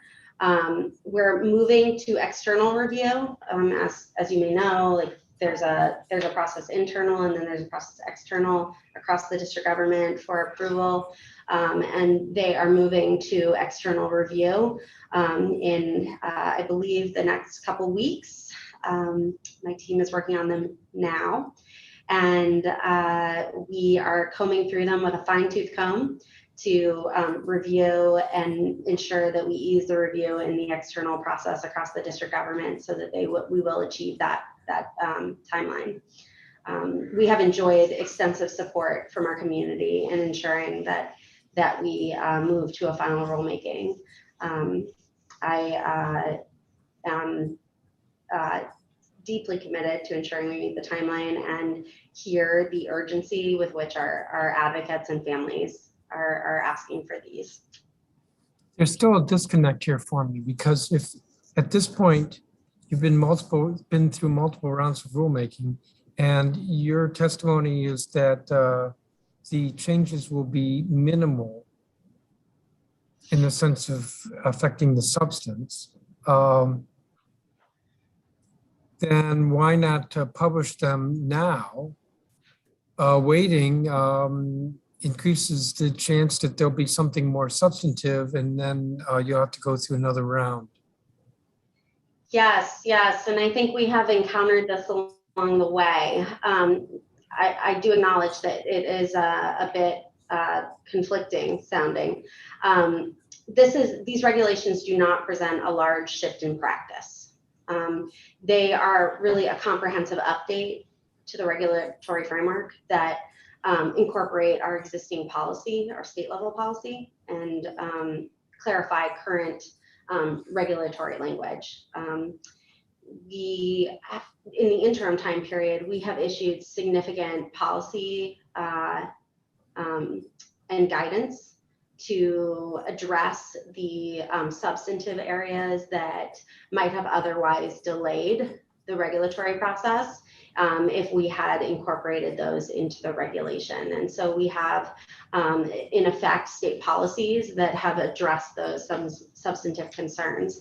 One of the beautiful pieces of IDEA is that, unlike many other governing laws, it requires that we engage in the same public comment process to issue policy as we are required to do in the district to promulgate regulations. And so our public engages in that process much the same way they engage in regulation. And so we are able to engage in those substantive conversations about changes that have been required in the interim time period with the same level of stakeholder engagement. I'm going to go back to the issue of the staffing shortages. And earlier you had testified to some different innovations or options or alternatives that you're pursuing. And it reminded me that one of the witnesses testified that OSSI has suggested a number of very good alternatives, like with transportation, parents using some private options. But the witness's testimony was, while OSSI has suggested some very good options, it hasn't implemented any of them or authorized any of them. So when do we go from thought and talk to actually permitting? Yeah, thank you for the follow-up on this. I did hear this family's testimony, and I was struck by it. I'd like to explain a little bit about what IDEA contemplates in terms of transportation. IDEA contemplates that transportation is required for many students and allows for states to engage in creative contracting and parent reimbursement to address those needs in varying circumstances, because not all districts operationalize transportation the same, given the geography of different states. And our agency does implement these creative solutions now because they are allowances within the existing framework of IDEA. Are you saying you have implemented them? Yes, we do. We do engage in creative contracting, and we also engage in parent reimbursement practices, and those are outlined in our policies that are publicly available. And so I think it's important to note that this is a concern that is contemplated by IDEA and is addressed by our agency. But aren't there some other strategies that you've talked about that OSSE's talked about that have not yet been implemented? I'm not intimately familiar with those, but I am certain that we are engaged in creative thinking as we are around many of the service delivery. Well, what about this on the IEPs, that if there's a backlog, that if the parent has a professional who can do the assessment, that OSSE would accept that? So IDA allows for families to request an independent assessment if they are in disagreement with the outcome of an assessment that an LEA has conducted. And so there is an allowance for a publicly funded evaluation from a family. That allowance also extends to if an LEA fails to conduct the assessment within the required regulatory timeline. And so yes, families are entitled to that under the law as it exists. And again, that predates the public emergency and the concern for evaluation. I think my question was more as a workaround to the backlogs rather than waiting until the time has expired, that just reduce the backlog by allowing that upfront. Okay, thank you for the clarification. So I'm sure you could see my pause there to sort through. Yes, families may engage with their LEAs and potentially partnering to find a provider that is available. I think one of the important points to note about our evaluation, the concerns we're discussing today about evaluation, stem not from who pays, but whether or not there are providers available. And so many of our LEAs are accessing all of the providers that a family might otherwise have access to.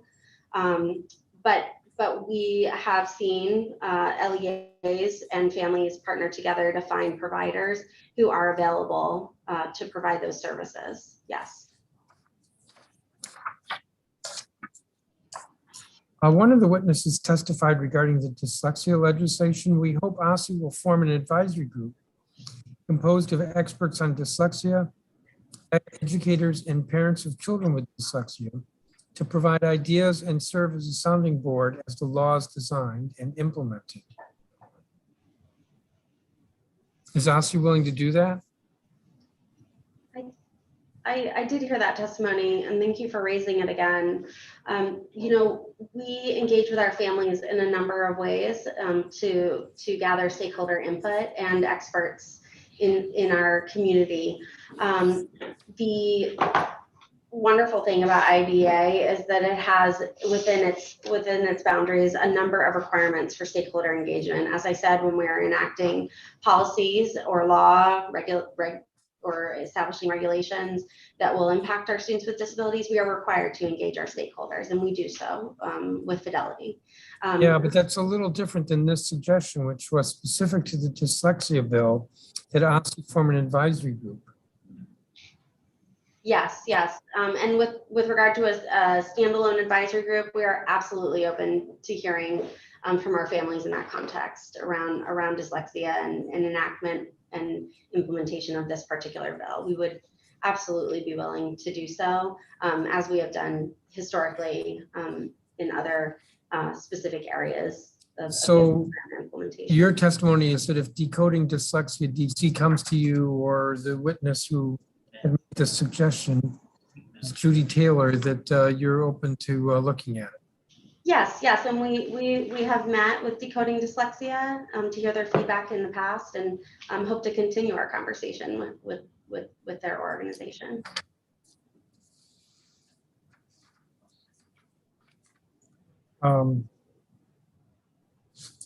There was this testimony.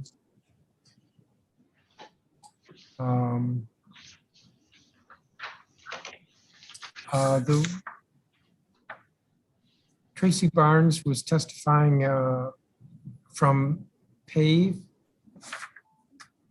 And I think she was talking about her personal circumstance, but she said, I believe it was her son aged out of the learning disability classification, and it became autism because there's no classification specifically for SPD, which is sensory processing disorder. Yet another problem. There needs to be a classification for sensory processing disorder. I've been told numerous times that his plan does not accurately reflect who they see. The IEP classifications need to be updated to include more types of disorders, and it needs to be specific to the diagnosis of the child. What's your response to that? The IEP classifications need to be updated and include more types of disorders and be specific to the diagnosis of the child.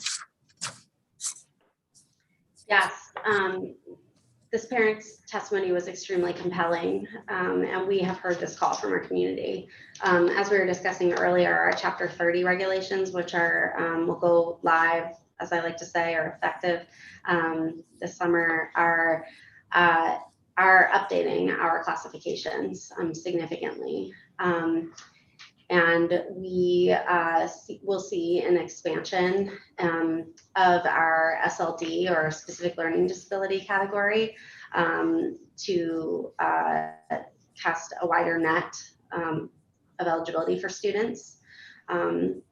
I was especially compelled by this parent's recounting of her experience in the process, and as a parent can empathize with what it must feel like to be pushed in a direction that you don't necessarily agree with. As I've said before, IDA absolutely contemplates that families and LEAs may disagree on the point of eligibility, and specifically whether or not their student classifies for a particular disability classification. And that is one such component that a family can access our dispute resolution options on if they disagree, as this parent communicated that she has. There was another witness. I'm going to read from her testimony. OSSI burdens administrators and educators with countless regulations and policies aimed at protecting the school rather than serving to educate and protect our children. Reporting requirements are so arduous, they serve to dissuade individuals from becoming special needs educators from the onset. The salaries for these same people are so low, it is no surprise that the majority of special needs paraprofessionals are amongst the least educated, least trained, and least supervised group in the school system. How do you respond to that? Thank you for the question. Our oversight activities are federally mandated, and they do include rigorous requirements. As I noted in my testimony, this is a civil rights matter, and it is one to be reviewed closely with our LEAs. We also grant considerable resources to our LEAs, and we take supervision of those public funds very seriously. As part of our oversight responsibilities, we, as I've noted, are promulgating our revised Chapter 30 regulations. And one role that is specifically addressed there are our paraprofessionals, which is an important role with regard to capacity and supporting teacher capacity in our classrooms. And one area that we are specifically dedicating some of our recovery resources towards is ensuring that those support team members who really bolster the ability of our special educators to perform their primary duties is to ensure that those paraprofessionals are receiving adequate training across our system. And so we're really looking at creative solutions to ensuring that our federal requirements and our commitment to ensuring the appropriate use of public funds is balanced with the bandwidth and availability of our special educators to meet student service delivery, because at the end of the day, whether or not our students receive their services is truly the most important measure of whether or not our system is functioning. Well, from the same witness, there was this, and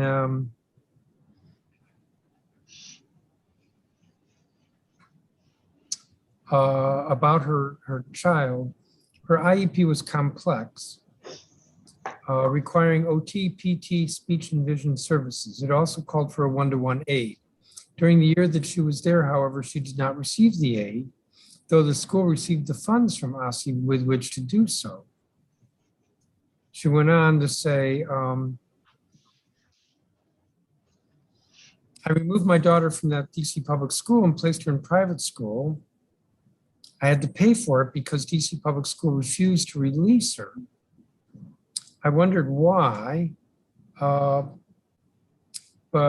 the truth is they did so, meaning resisted, because my daughter came with the highest funding level from OSSI. Funds that were meant to educate her, but were instead used elsewhere. So that wouldn't be, assuming that the allegation is correct, that wouldn't be your misdeed. But what do you do about that to ensure that funds from OSSI actually go to the services for which you are paying? Yes, you know, we take these types of allegations with regard to funding and the impacts on students extremely seriously. In an investigation of a complaint such as that at OSSI, we specifically review the funding stream and the LEA's use of those funds. And then we also look at what the IEP team's decision-making process as it relates to the requirements under IDEA to determine if there has been a violation of the federal law with regard to the use of funds or the IEP process to ensure we're capturing both the fiscal and the programmatic piece. And that investigation can result in requirements for the LEA to correct the action for the student and also to address their ongoing practice so that it does not repeat itself. Well, there are over 100 schools within the DCPS LEA. And I can't help but believe that there's at least some instance where a school has not used the money for the services for which its OSSI is paying. How often have you sanctioned DCPS or a school within DCPS?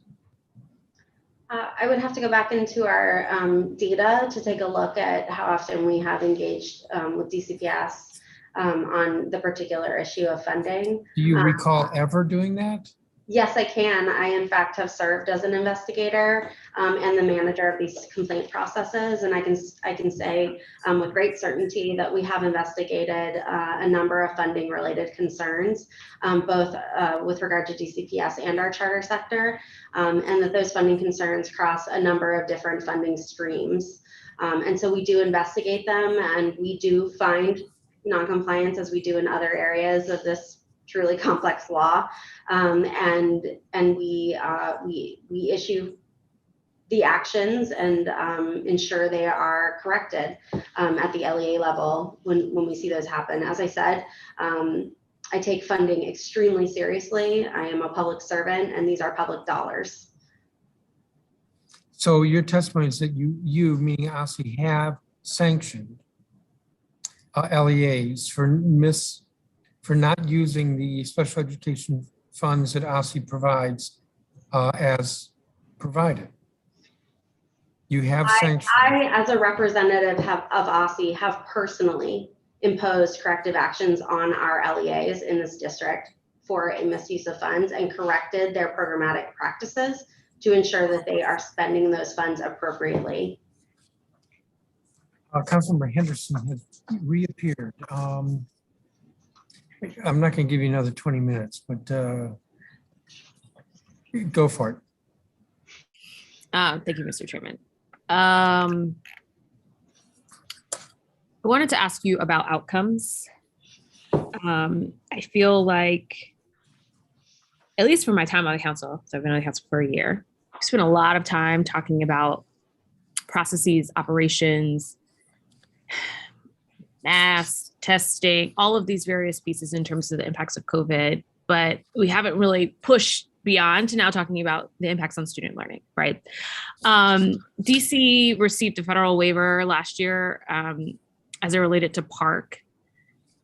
And so now I know that LEAs, many of them have been using like MAP and other types of assessments to sort of keep track of what's been going on. But I'm curious, how has OSSI been tracking the student achievement progress of special education students in the midst of this pandemic, in the absence of PARC? Yes, thank you for this question. As I noted in my testimony, our student outcomes are a primary concern. We established our special education roadmap to address just that, which incorporates our priorities around improving student outcomes specifically for students with disabilities. And I want to highlight that this is the first time that the district has made this huge commitment, and it is ambitious, but we are deeply committed to it. I also noted in my testimony that we are looking forward to conducting our statewide assessment again beginning in the spring. And so we look forward to having that data as a baseline for our entire district to function from the same data, because as you mentioned, many of our LEAs are engaged in benchmark assessments and other assessment tools. They're doing a fantastic job using those resources, but we do want to see some standardized data around that. We did a collection from our LEAs of formative assessments, and we issued a report publicly that conveyed the information that we collected around this. I'm sorry, I didn't see the report. What did the report say? So yes, I'm headed there. So we saw declines, but some methodological challenges really in the formative assessments that were used. So we're concerned about the formative assessment use for students with disabilities. And so although this is good, we would say good interim data that's useful, we will be relying heavily on the assessment data that's forthcoming. We can send you a copy of the report if that would be helpful. I mean, it would. I was just also, a lot of reports, but it's sure. I pulled up on your testimony the roadmap to accelerating outcomes. I think that's what you were referring to as the. But what is still not clear to me, even after looking at this very nice PowerPoint presentation, is like, what's the goal? It says set clear and high expectations. What are those? Like, are we saying we want special education students to move X percentage points or demonstrate blah, blah, blah? Are we saying we want, I don't know, X number of students to be able to exit out of the need of an IEP? Like, what are our citywide goals? Do we have citywide goals? Like, we do. Okay. We do have citywide goals. And the mayor requires us to have long-term goals with regard to these improved outcomes. Some of those, they are outlined specifically in our published materials around the roadmap, which we are happy to share. Some of those are specifically as it relates to topics we've discussed today. We want to see improved PARC rates. We want to see improved graduation rates. And I'd like to talk a little bit about what we're doing to achieve those specific metrics. Because I think the work of OSSI in this area is truly remarkable, especially given it has continued without interruption during the pandemic.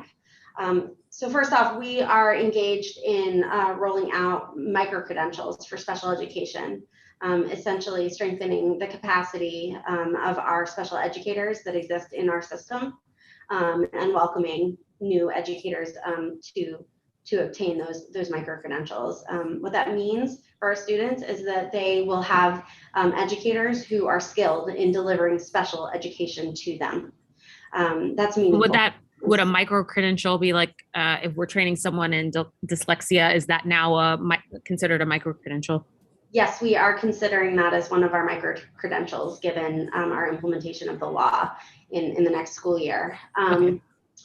The second area is our work around the Chapter 30 regulatory promulgation. I just discussed at length that those regulations will go live, meaning they'll be effective in the next school year, at the start of the next school year. We're very proud of that work. Promulgating regulations is one thing, ensuring our field is ready to effectively implement them is another. And so we've dedicated significant recovery resources to rolling out training, to standing up consultative supports for our LEAs, to ensuring that they will be ready to implement those regulations with fidelity, so our students can see immediate benefit from those the input that our stakeholders have provided throughout that process. The third is that we're standing up this Family Resource Center, which I spoke a little bit to Chairman Mendelson about earlier. We're partnering with the Ombudsman's Office for Education to expand their resources so that families have a central point of entry to receive special education supports and supports around navigating our complex process in the district, because we know that they have to search through a lot of different entities and a lot of different resources to find what they need, sometimes to no avail. Can I ask, go back to the micro-credentialing? Because I don't know, I worry that that could potentially be used as a crutch to not necessarily having full on, well, let me go back. If someone were able to get the micro credential, that would not necessarily qualify them to teach in a special education class, correct? No. Okay, so this would be general education teachers looking to extend their practice or deepen their practice in a particular area. And so this is giving you like a specialty piece. Yes, and this very much duplicates how other states ensure that they're providing the practice supports, like teacher education supports to special education providers that are practical in nature, meaning that they are on the ground, curriculum related and interventions related skills that they can use that extend beyond what a teacher receives in their teacher education courses with regard to special education in college or a graduate program. And when are you going to be deploying these or starting these programs? I believe these programs will be deployed in the next school year. They are, the development is underway right now. And so we expect them in the 2022 school year to roll out for immediate access. And as I said, these are deeply connected to our stimulus funding. And so they are operating on the same timelines as all of our urgent priority projects as it relates to our commitment around those resources. Okay. And no LEA would have a responsibility, like there's no requirement that an LEA has to have X number of people who go through this training.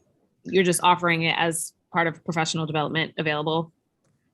Not at this time, it is not required at this time, but we are incentivizing our LEAs to engage in the our LEA employees to engage in the micro credentialing, and we're also utilizing it as an opportunity to draw in special educators from other districts that don't offer this opportunity, and so it is part of our strategy to address the teacher shortage that we discussed earlier.